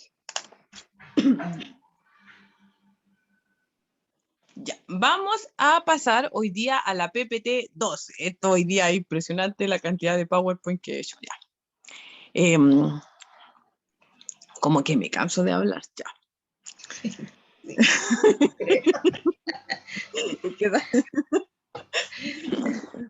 Igual uno como que, o sea, yo no soy tan habladora, entonces como que tengo que esforzarme para hablar. Mi mamá, no sé, a lo mejor algún día voy a curso con ella, porque mi mamá siempre sale conmigo a trabajar. Mi mamá es súper buena para hablar, pues entonces tenerla 2 horas hablando es como nada. Pero a mí, por ejemplo, tenerme 2 horas hablando es de verdad que es harto. O sea, en el fondo trato de planificar bien las clases para tratar de entregar todo el contenido, pero igual como que llega un momento en que digo, ¡ay, estoy cansada! Se agradece mucho. Y trato en el fondo de que, pucha, la clase sea un poquito más entretenida dentro de lo que me permite la tecnología también. Pues sí, yo igual hago clases presenciales y esas hago clases a niños, entonces hay como que igual hay que ser como más didáctica. Echo de menos mis enanos. Ya, seguimos. Hoy día, PowerPoint de hoy día, básicamente contenido, labores de una huerta y varios de interés. Yo siempre le pongo varios de interés porque en el fondo lo que vamos complementando muchas veces, a veces con ustedes mismos, en el fondo las cosas que me van contando, o así también con ideas o cosas que salen en el fondo que no están necesariamente asociadas al PowerPoint. Partimos, justamente la primera imagen es un varios de interés y es una lámina que muestra una huerta en 1 metro cuadrado. A veces pasa que alguien me dice, oh, pues es que yo no tengo espacio para tener una huerta. Y yo le digo, ¿cómo no vais a tener 1 metro cuadrado de tierra, por decir así? Entonces, ¿cómo no vais a poder tener 1 metrito cuadrado para hacer una huerta? Bueno, esta lámina expresa en el fondo súper bien cómo yo genero 1 metro cuadrado de una huerta. La voy a dejar, no la voy a repasar mucho. La puse porque en el fondo la encontré súper creativa. Y genera cómo yo puedo tener una planta de tomates, 2 plantas de tomate, puedo tener unos pimentones en 1 metro cuadrado. Entonces ahí la voy a dejar por si alguien quiere en el fondo tomar esa idea y replicarla. Y partimos con las labores de una huerta. Ya básicamente esto es cuando ya nuestra huerta ya está plantada, chiquillos, hicimos sustrato, nuestra huerta ya está plantadita, nosotros solo en el fondo decimos de aquí a regar y en 2 meses más a comer ensalada de tomate con cebolla. Entonces la gente dice, oye, pues si una huerta es regar nomás. Y uno aquí viene la parte donde le dice, no, pues cabrón, no es solo regar. Una huerta ya mucha pega. Tami, ¿me avanzas, porfis?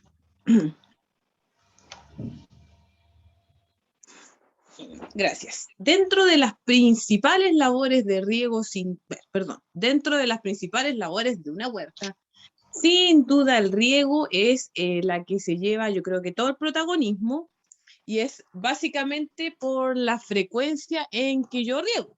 Uno puede regar todos los días la huerta, como la puede regar una vez a la semana, como la puede regar 2, como la puede regar 3, como la puede regar 2 veces en el día, dependiendo de la exposición solar, lo que tenga y todo eso. Existen muchos tipos de riego. En la imagen superior izquierda tenemos lo que se conoce por riego por goteo, que en el fondo vemos que una manguera lleva la agüita y cada cierto tiempo obviamente va cayendo agüita. En el otro lado, al lado opuesto de eso, tenemos lo que se conoce por riego por tendido. Era la forma de regar de antes.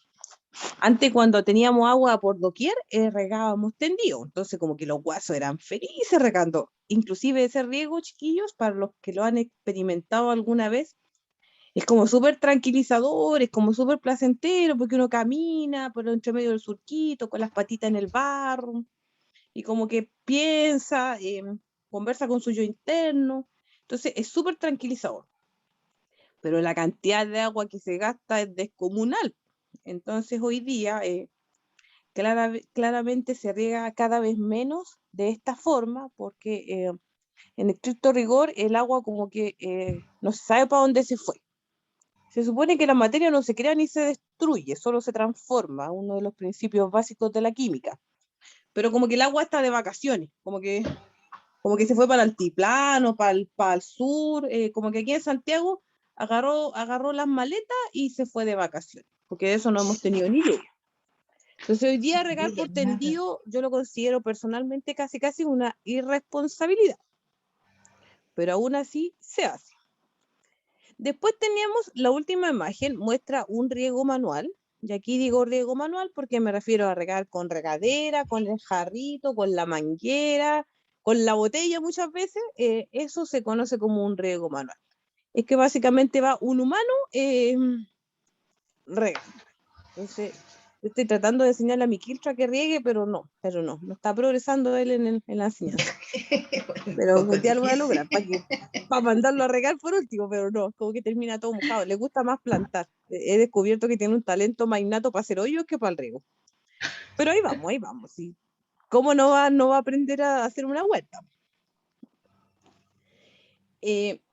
Otra cosa que tiene directa relación, Tami, ¿me avanza porfis? Gracias. Otra, y lo puse aquí porque este ítem tiene directa relación básicamente con la frecuencia de riegos. Existen a grandes rasgos 3 tipos de suelos: los suelos arenosos, los suelos limosos y los suelos arcillosos. Y básicamente, si yo tengo un suelo, por ejemplo, muy arenoso, significa que mis frecuencias de riego van a ser mucho más fuertes. Porque obviamente el riego, la arena, actúa como un agente drenante en un sustrato. Si yo tengo un suelo limoso, obviamente mis riegos van a ser mucho menos frecuentes porque el agua se va a quedar donde mismo. Y ustedes van a regar y el agua se va a quedar ahí. Y se va a demorar en bajar como agua estancada. Y por último tenemos los suelos arcillosos, que son un tipo de suelo que es como barrioso, que es como el suelo característico de Pomaire. Por eso allá hay tantos cántaros, chiquillos. Ellos tienen un suelo arcilloso, entonces ahí se genera la greda. Por ejemplo, de aquí en Lampa también hay un suelo súper arcilloso, se hacen los ladrillos de arcilla. Los ladrillos son arcilla cocida y los adobes son arcilla cruda, para los que en el fondo no tiene nada que ver. Me van a decir, este no es curso de construcción, pero no importa. Yo igual lo quería decir y lo dije. Entonces, Básicamente la diferencia de suelos radica mis frecuencias de riego. Lo ideal es tener un suelo que tenga naturalmente estos tres componentes de manera equilibrada. Pero como lo ideal no existe, empezamos nosotros a generar nuestra mezcla de sustrato, que es la que vamos a ver a continuación. Gracias. Son, si no me equivoco, 3 láminas bastante iguales.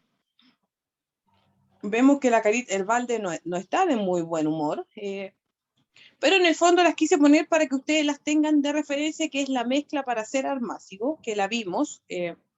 2 partes de compost, media parte de humus, una parte de perlita, vermiculita, viruta o fibra de coco. ¿Puedo eliminar el humus? Sí. ¿Puedo eliminar la perlita, la vermiculita, la fibra de coco? Sí. ¿Puedo eliminar el compost? No. Porque ¿en qué hago yo mi mezcla para almacigar? Yo puedo almacigar en puro compost y también puedo almacigar y también puedo sembrar en puro compost. Y ahí ya entro a tallar el tema de costos que tenemos cada una. Pero sí lo puedo hacer. Tami, ¿me avanza, porfis? Ya, gracias. Después tenemos la mezcla de sustrato para la huerta, que ya es básicamente cuando ya nosotros tenemos nuestros plantines ya crecieron y vamos a trasplantarlos a la huerta. Y me refiero a mezcla de sustrato para huerta, ya sea para bancal, ya sea para macetero. Esta mezcla sirve para que en el fondo nuestra planta crezca y se desarrolle. Una parte de compost, una parte de tierra de la casa y una parte de vermiculita, perlita, viruta, fibra de coco, acerrín y eso. Cualquier espaciador. Entonces ya yo con esta mezcla puedo en el fondo hacer que mis plantines se desarrollen, crezcan y encuentren la adultez. Al incorporar yo compost, básicamente sé de antemano que tengo todos los nutrientes metidos ahí. Sé que si yo trabajo con un compost bien compostado, ustedes tuvieron la clase de compostaje, ya saben perfectamente hacer compost y saben las ventajas de utilizar compost. Entonces, si yo tengo básicamente un compost bien hecho, ya tengo todos los nutrientes ahí para que mi planta se desarrolle y crezca y me dé unos tomates del porte de una sandía. Sería maravilloso. Ay, espero me resulte, que nunca y haga compost con fe. Haga compost con fe y le va a resultar. Entonces, esta es la mezcla para sustrato de huerta. Esto es lo que yo propongo. Por supuesto, si no tienen la vermiculita, la perlita, la viruta, la fibra de coco, no se la echan. Pero ¿qué va a hacer eso? Que la tierra sea más esponjosa. Entonces, los bulbos, o lo que crece bajo tierra, va a ser más bonito, más grande y va a crecer con más facilidad. Pero siempre podemos ir reemplazando y podemos ir jugando. Por último, tenemos la mezcla de jardín vertical, que también la hicimos, que también ya ustedes la conocen, que es una parte de compost y una parte de vermiculita, perlita, viruta o fibra de coco, para otorgar liviandad al sustrato y la parte importante de compost con todos los nutrientes que necesita mi planta para sobrevivir. Tami, ¿me avanzas, por favor? Gracias, gracias. Otro punto importante en relación a las labores de una huerta es el desmalezado. ¿Por qué tengo que desmalezar? Porque básicamente las malezas, lo defino un poquito más adelante, las malezas tienden a quitarle todos los nutrientes a nuestra huerta. Es más, nosotros vemos en nuestra huerta unas ortigas que tienen como 1 metro de alto, una cosa impresionante. No sabéis si es mantodeva o ortiga, y resulta que vemos nuestra lechuga y nuestras lechugas no sobrepasan los 5 centímetros. Vamos al otro día a ver la huerta y la ortiga creció 10 centímetros más. Ya como que le está saliendo un traje de gala a la Eva con la ortiga y las lechugas siguen en los mismos 5 centímetros. Entonces pasa que las malezas le quitan los recursos a las plantas y se los quitan con mayor, en el fondo, facilidad que las plantas, porque las malezas son de ciclo de vida corto. Entonces ellas saben que tienen que crecer, desarrollarse porque van a morir. Porque básicamente así es la vida de ellas, ciclo de vida corto. Gracias, mamá. Otra cosa importante que hacen las malezas para nuestra huerta es que le quitan el sol. Dado que crecen a gran velocidad, le quitan los nutrientes y más encima le quitan el sol. Entonces la maleza sigue creciendo y nuestra lechuga sigue siendo baby, alias enana. Entonces hay que ir desmalezando bastante seguido, a medida que uno va, el proceso del riego y el desmalezado lo va haciendo de la mano. Mientras va regando, ahí está feliz de la vida sacando las malezas. ¿Y qué es una maleza? Para los que en el fondo no sepan la definición, dice, básicamente una maleza es entendida como una planta o un conjunto de ellas que crece en lugares y épocas donde no se desean. Son indeseables porque compiten de forma directa en los cultivos por agua, luz y nutrientes, por lo cual obstaculiza el crecimiento y desarrollo de estos.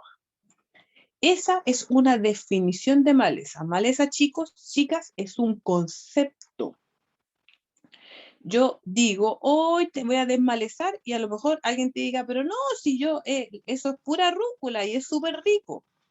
Y yo le digo, sí, es súper rico, pero yo quiero que crezcan las habas. Y yo planté rúcula y se pobló tanto la rúcula, crecía la rúcula, puso el letrero allá afuera, se vende rúcula, tratar aquí, seguía creciendo. Entonces yo sacaba y desmalezaba mi huerto de la rúcula. Entonces pasa que ahí podemos entender que maleza es un concepto y no necesariamente es una planta en sí. Hay gente que cultiva ortiga, por ejemplo, para hacer purín. Lo que yo hago, en el fondo, es que trato de erradicar la ortiga porque yo no hago purín. Entonces, para ella, la ortiga no es una maleza. En cambio, para mí, sí.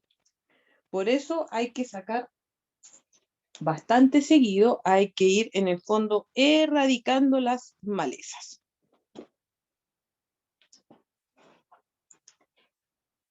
Otra cosa importante de las labores del huerto es básicamente, dice, cosecha con frecuencia de frutos y flores oxidadas para evitar desgaste de la energía de la planta. Pasa que a veces tenemos una planta de tomate, por ejemplo, y creció el tomate y ya está rojito, y nosotros no lo querimos cortar porque es que se ve tan bonita nuestra planta con un tomatito. Yo le dice, no, ¿para qué lo voy a cortar si se ve tan bonita? Más tú te levantas de la mañana, el tomate te cierra el ojo, entonces menos vaya a querer cortarlo. Pero si yo quiero que mi planta siga dando tomates, tengo que cortar. Tengo que ir podando, tengo que ir cosechando los frutos de manera de que estos ya están maduros. Cuando estos frutos ya están maduros, están listos para comer, uno los toma, los corta y hace este proceso. En el fondo, no podemos esperar y tener nuestros frutitos ahí en la huerta porque en el fondo la ordenan o porque la adornan. Es porque básicamente si yo quiero que prospere mi huerta, tengo que ir cosechando de manera indicada. Sacar las hojas secas, sacar las hojas que están manchadas, sacar las hojas feas. A continuación viene un video de la poda de los tomates. En el fondo, dentro de las pocas cosas que se podan en una huerta, chiquillos, son los tomates. Los zapallos se podan. Así que aquí yo les puse un video de poda de tomates porque yo sé que esto a veces como que nos cuesta. Entonces ahí hay un tipo que es español que hace el video. Yo lo encontré bien amoroso. No, en realidad el video está súper bien explicado, chiquillas. Así que veamos el video.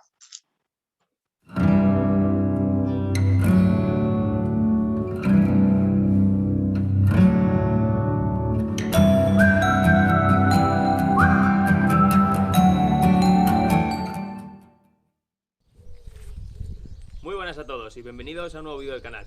Hoy vamos a hablar de la poda. Y cuando pensamos en poda, lo primero que se nos viene a la cabeza son los árboles y los arbustos que podemos tener en casa o en el jardín. Pero, como nosotros ahora mismo de lo que estamos hablando es de todo el tema de la huerta, vamos a hablar de poda hortícola. Y hoy en concreto de los tomates. Vamos a hablar de dos tipos de poda. Pero lo primero de todo, ¿qué es podar? ¿A alguno se le ocurre? Muy sencillo, es quitar parte vegetativa de la planta para o bien darle forma o bien favorecer su crecimiento. Entonces nosotros hoy vamos a hablar de dos tipos de poda, de dos retiradas de parte vegetal de la planta. Vamos a hablar de capar los tomates y vamos a hablar de el deshoje de los tomates. Vais a ver que es muy sencillo, vais a ver que apenas tiene nada de complicación. Sí que en el caso de capar los tomates tenemos que identificar quiénes son los chupones, ¿vale? Para poderlos quitar y no quitar las ramas que realmente van a producir tomates en nuestra planta. Pero vamos, que vais a ver que es súper sencillo. Cosas que tenemos que tener muy claro. O bien podamos con tijera o bien podamos con navaja, ¿vale? Es indiferente. Pero sí que tenemos que procurar que los cortes cuando los hagamos sean muy limpios y estén lo más pegado posible al tallo. Ya que si nosotros dejamos trocitos de la rama o trocitos del chupón que sobresalgan del tallo principal, son mucho más difíciles de cicatrizar y son puertas abiertas a posibles plagas y posibles enfermedades que puede contraer nuestra planta. Por lo cual, lo dicho, cuando podemos tenemos que siempre hacerlo muy a ras de nuestro tallo para evitar que se queden trocitos.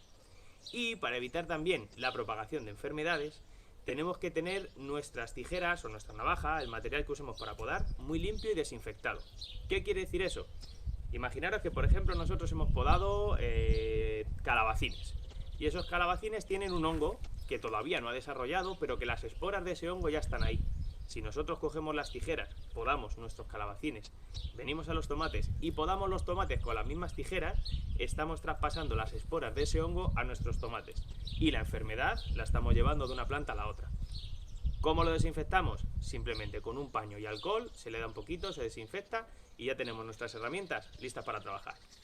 Como nosotros ya las tenemos limpias, si os parece, pasamos a la poda y vamos a empezar, lo primero, con el deshoje del tomate. Vamos a empezar, como hemos dicho, por el deshoje. ¿Qué es el deshoje?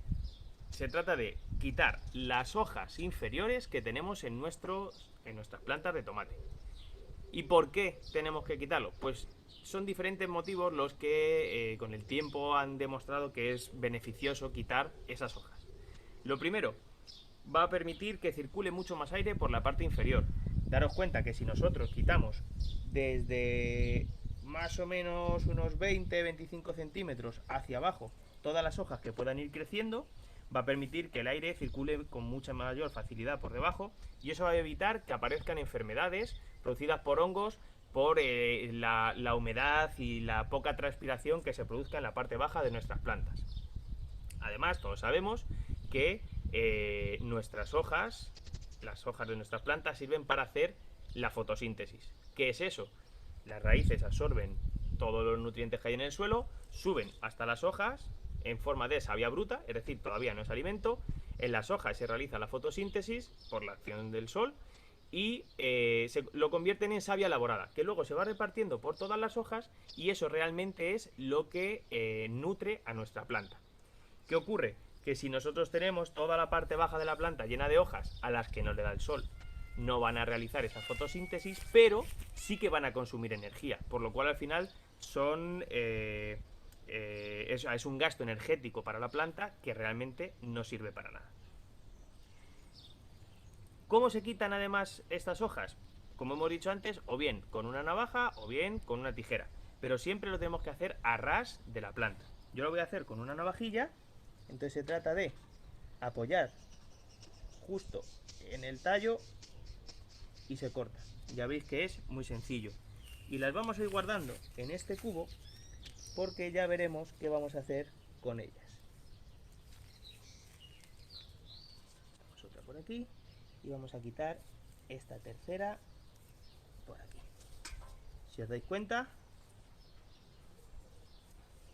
los cortes son totalmente limpios, muy pegados al tallo, de manera que permite que la planta cicatrice mucho mejor y evita llamar la atención de posibles plagas o abrir una puerta a enfermedades. Aquí acabo de ver otra hojita, la quitamos y a nuestro cubo.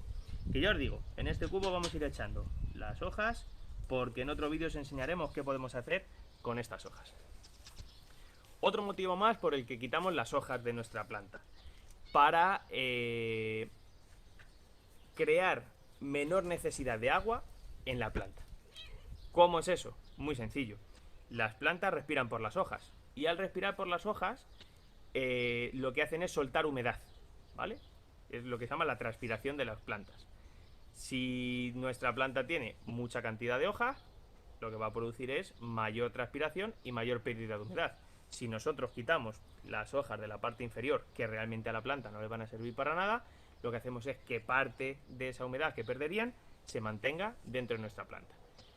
Y otro de los motivos por el que es beneficioso el quitar las hojas, el deshoje de los tomates, es que además ya hablamos de ello, para evitar la aparición de la peseta del tomate, esa pudrición apical, esa mancha negra que salía en el culo de los tomates.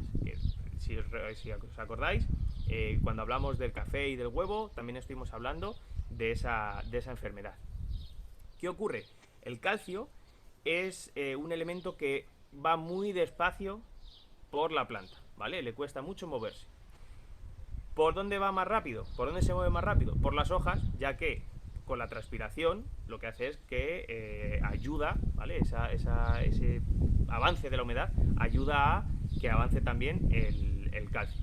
Entonces, si nosotros tenemos una masa foliar, es decir, una cantidad de hojas muy grande, lo que va a ocurrir es que todo el calcio se va a ir a las hojas. Si nosotros quitamos parte de esas hojas, vamos a permitir que el calcio vaya también a los frutos y vamos a evitar que aparezca esa peseta en el culo de nuestros tomates, que al final ya vimos que los acaba pudriendo y los perdemos, ¿vale? Así que un motivo más por el que es bueno hacer el deshoje de los tomates. De lo siguiente que vamos a hablar es de capar las tomateras. ¿Y qué es eso de capar las tomateras? Pues se trata de quitar los chupones. Cuando, por ejemplo, hablamos de rosales, sabemos que los chupones son unas varas largas de la que no sale flor, que sí que sale mucha hoja, que le quita energía a nuestra planta y que lo retiramos para que toda la energía que absorben las raíces se quede en nuestro arbusto. Bueno, pues en el caso de las tomateras o de cualquier otra planta ocurre exactamente lo mismo. Lo que vamos a hacer es identificar cuáles son los chupones para retirarlos y favorecer el crecimiento de nuestra planta y que toda la energía que absorben las raíces, todos los nutrientes que absorben, se repartan solo en la parte realmente productiva de la planta. ¿Cómo identificamos los chupones? Pues es muy sencillo. Mirad, si nosotros seguimos el tallo principal, vamos subiendo, subiendo, subiendo, vemos una rama secundaria que sale y de repente, en lo que se llama la axila, que es esta unión entre las dos plantas, entre las dos partes de la planta, crece una rama, ese es el chupón. Si seguimos hacia arriba, voy a retirar un poquito aquí, si seguimos hacia arriba, vemos que tenemos otra rama secundaria, otra hoja secundaria y otro chupón que crece. Seguimos hacia arriba y tenemos otra rama secundaria y otro chupón que crece. ¿Cómo los quitamos? Muy sencillo, simplemente con la mano. Se trata de... Ya veis que no tiene mayor misterio. Se saca el chupón y estos los voy a guardar en la cesta porque al igual que con las hojas tenemos reservado un vídeo en el que os hablaremos tanto de qué hacer con las hojas como qué hacer con los chupones. Seguimos por aquí, subimos, identificamos otro chupón, le quitamos a nuestra cesta, seguimos subiendo, aquí tenemos otro, lo quitamos. Y si os dais cuenta, la planta va quedando mucho más despejada. Aparte, en esta planta también habría que hacer el deshoje del que hemos hablado antes. Pero habíamos dejado los chupones a posta para que los vieseis y que los identificarais de la mejor manera posible.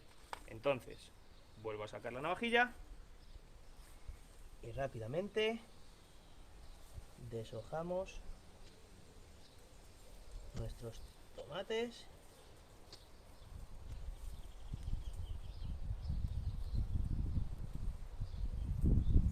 Dejamos esos 20-25 centímetros que hemos dicho antes. Por ahí echamos los chupones, por aquí echamos las hojas y ya tendríamos esta planta con todos los chupones. Aquí se me ha quedado uno. Con todos los chupones retirados, con todo el deshoje hecho y preparada para ir creciendo, desarrollarse y darnos unos ricos tomates, que al final es lo que queremos. Fijaros que si nosotros cuidamos a nuestras plantas y las mimamos un poquito, ellas rápido nos lo van a empezar a agradecer, enseñándonos y dándonos sus primeros frutos, lo cual nos motiva a seguir trabajando y a seguir cuidándolas. Como siempre, esperamos que os haya gustado mucho el vídeo de hoy, que lo hayáis disfrutado, que hayáis cogido nuevas ideas y sobre todo esperamos veros la semana que viene y que nos sigáis acompañando en esta andadura. Un saludo y nos vemos pronto. Hasta luego.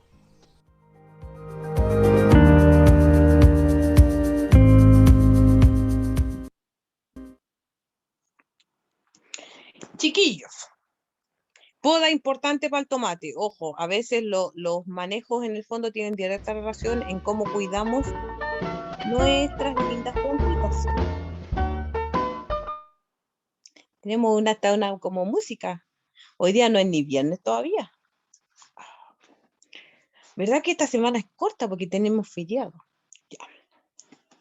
Entonces, parte importante de la poda en relación a los tomates. Creo que es de las pocas cosas que se poda más o menos frecuente en la huerta. Tenemos los zapallos, por ejemplo, que también le sacamos hojitas, a las berenjenas, los melones, la sandía, todas de este grupo.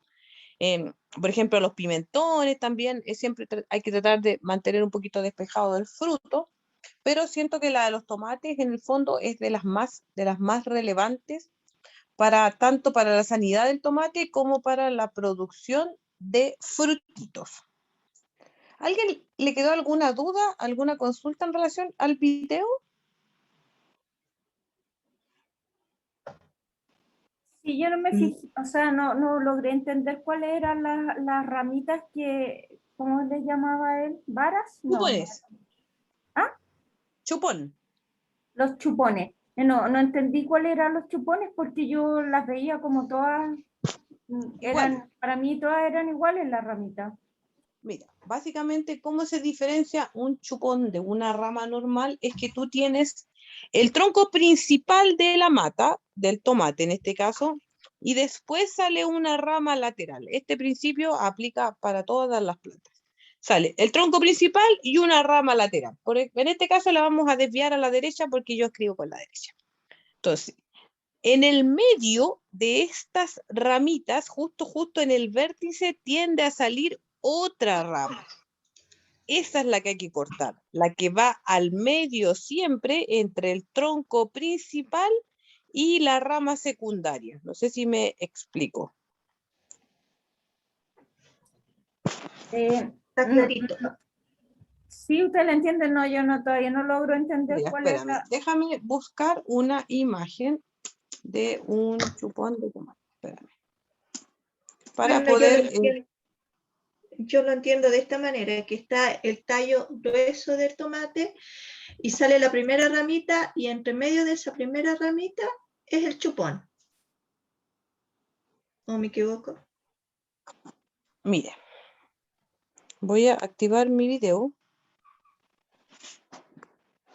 y voy a dar vuelta a mi camarita para que ustedes vean mi computador.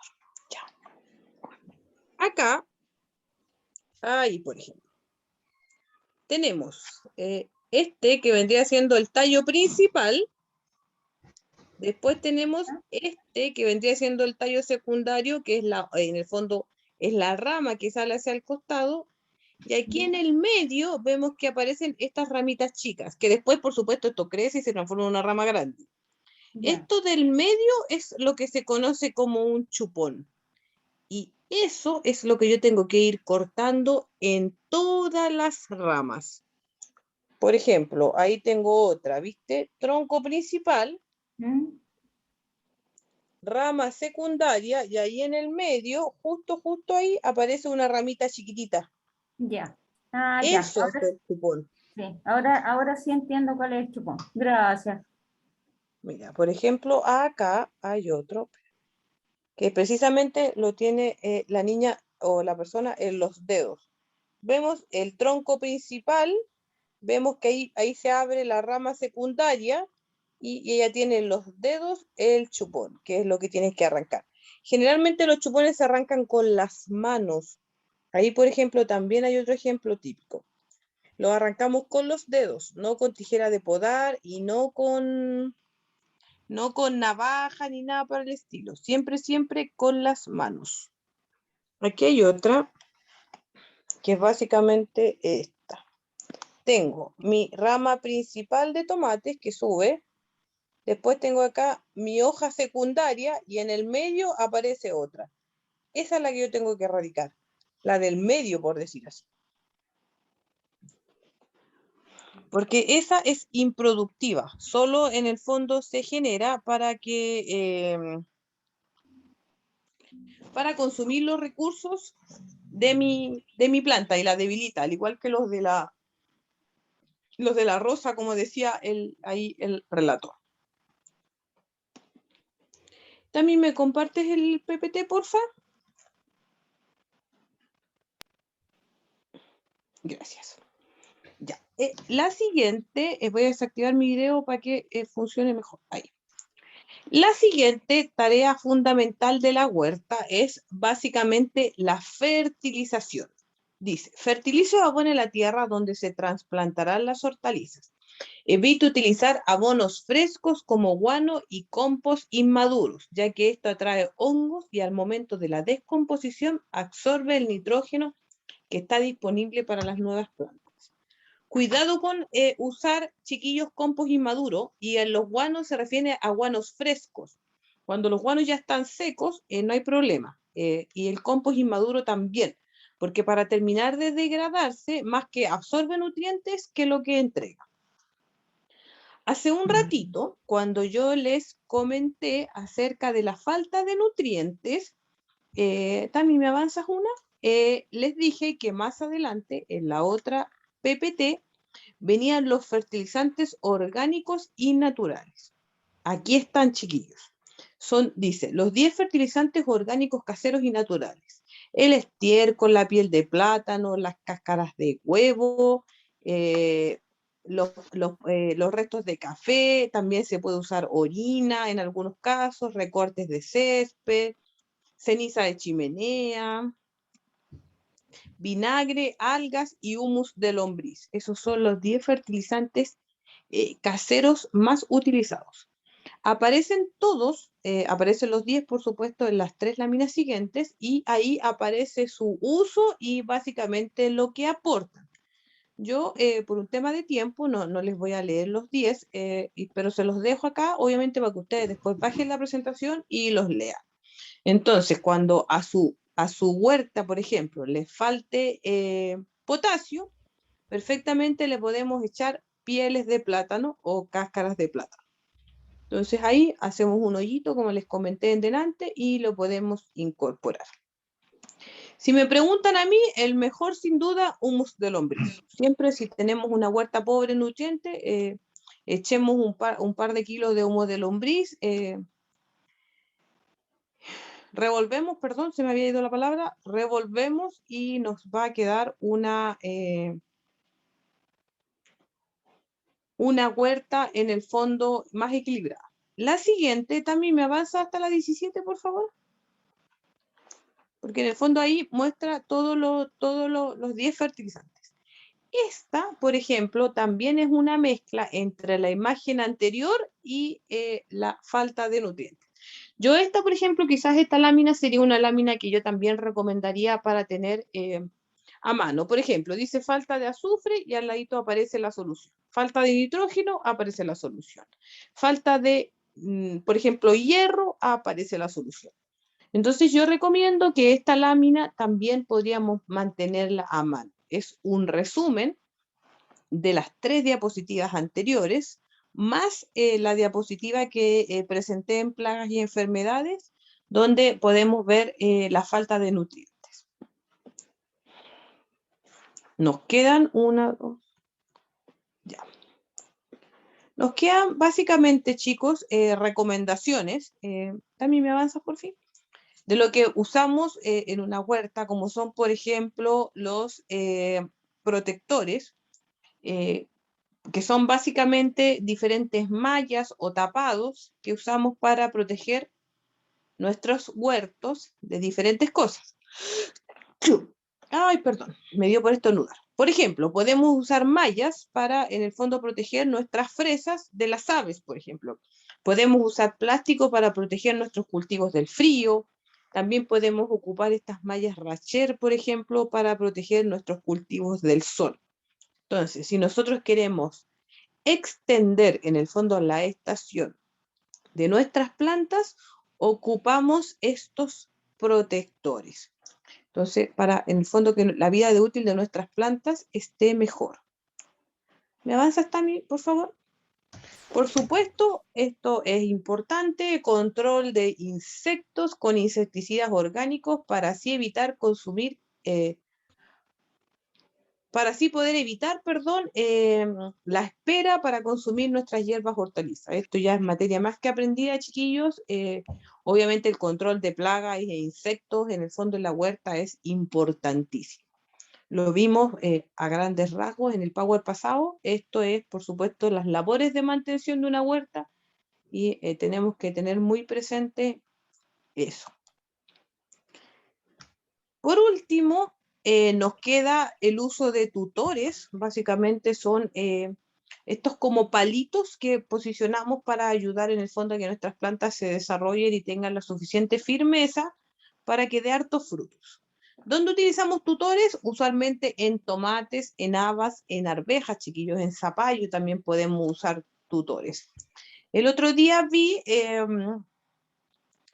un reportaje de Carlo Cocina, no sé si alguna vez alguien lo ha visto, este chef, y él justamente estaba con los chiquillos de Chile Huerta en su espacio, y la niña de Chile Huerta, no me acuerdo el nombre, tenía ella un arco, y en el arco tenía melones y sandías, y era muy bonito, se veía muy, muy lindo. Entonces, lo invoco en este momento para contarles que uno también esas cosas las puede usar como tutores. Y ahí aporta un diseño paisajístico. La mayoría de los tutores los ocupamos en tierra, pero también tenemos que poner tutores cuando trabajamos en macetera. Sobre todo los tomates, que es en el fondo la diapositiva siguiente. Tami, por favor. Siempre utilizar tutores en los tomates para mantener en el fondo que la planta no se quiebre, chiquillos, evitar eso, porque al final es poner un palito y amarrar, o sea, no nos vamos a tardar más de 10 minutitos. Tutores de diferente categoría, de hierro, de plástico, el palito madera, la caña, el palo escoba, el tubo PVC, todo eso sirve. La idea en el fondo es fortalecer y darle sustento a nuestra especie. Dudas, preguntas, consultas.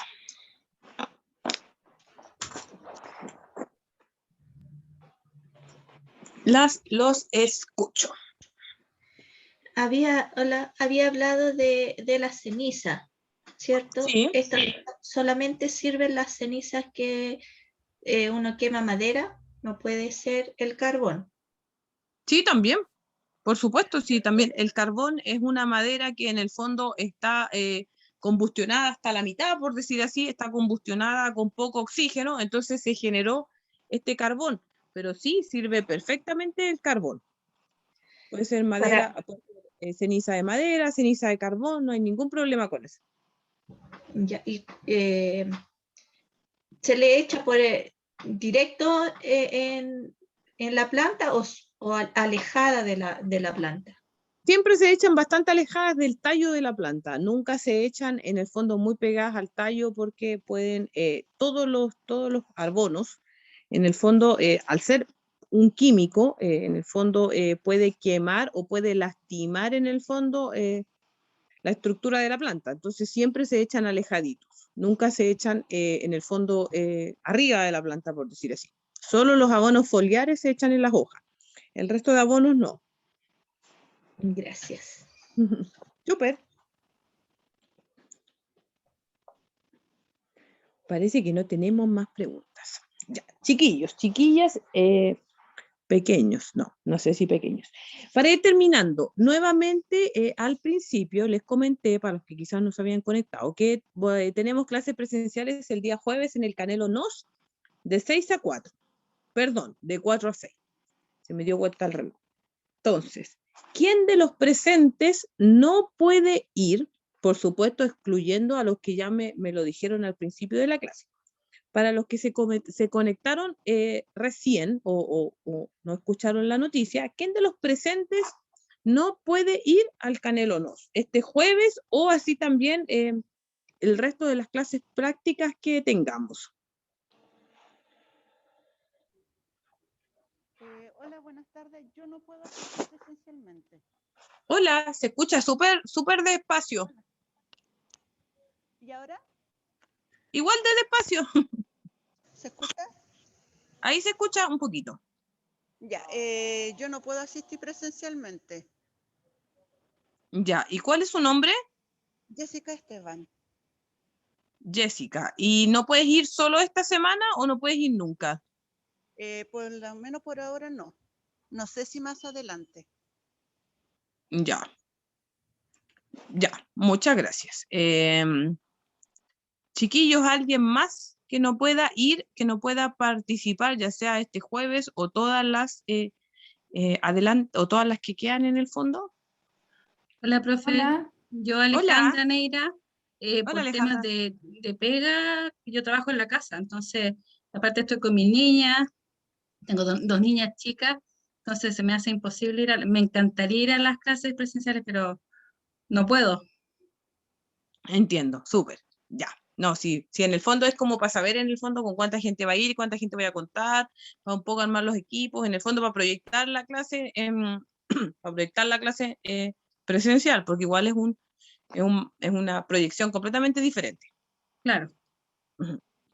Súper, Tami, la anotamos, porfis. Hola, Chiquillos. Marcela Vega. Hola, Marcela. Tampoco puedo asistir. Ya, ¿en general o solo esta clase? La verdad es que yo creo que en general. Ya, súper. Estoy complicadita. Ya, la vamos a dejar anotada, por supuesto. Marcela Vega también está. Gracias. Gracias a usted. Profesora. Hola. Hola. ¿Se puede ir con un hijo? Por supuesto. No, puedes ir con los niños, ningún problema. Feliz de la vida. Me avisas para preparar una actividad o si es que no, en el fondo, si es que puede plantar o pintar. Feliz que en el fondo vaya, yo ningún problema. Ah, ya, perfecto. Sí, así que llévelo nomás. Hola, sí, yo también tengo una pequeña. Llévela también. 8 años, no podría dejarla aquí solita. No, llévela, por supuesto, llévela y allá la hacemos pintar, la ponemos a plantar también y le llevamos una palita pequeña, cosa que se entretenga. Gracias. Así que no, llévela nomás, ningún problema. A mí me encantan los niños, yo de eso hago clase. Aquí entre nos prefiero a los niños que a los adultos. Es más entretenido con los cabros chicos, no lo pasa súper bien. A mí se me pasaba la hora volando. De verdad que lo pasaba muy bien. Un día llegué vestida de rosado con gris a un pre-kinder y las niñas me preguntaban, tía, ¿te vistió tu mamá? Yo lo encontraba tan divertido. Ella como que seguramente combinación de la mamá, por ellas pensaban que me había vestido mi mamá hoy día. Porque a ella su mamá las vestía así. Entonces con los cabros chicos de verdad que se pasa muy bien. Ya chiquillos, vamos finalizando la clase de hoy. No sé si tenemos a don Héctor o a don Bernardo. Tami, ¿los tenemos conectados? Bernardo estaba conectado, pero se fue, parece. No se ve en el video. Ya, entonces, súper. Quedamos hasta aquí la clase de hoy. Nos vemos el jueves a las 4 en el Canelo NOS. Muchas gracias, que estén muy bien. Gracias, Tami, por la ayuda.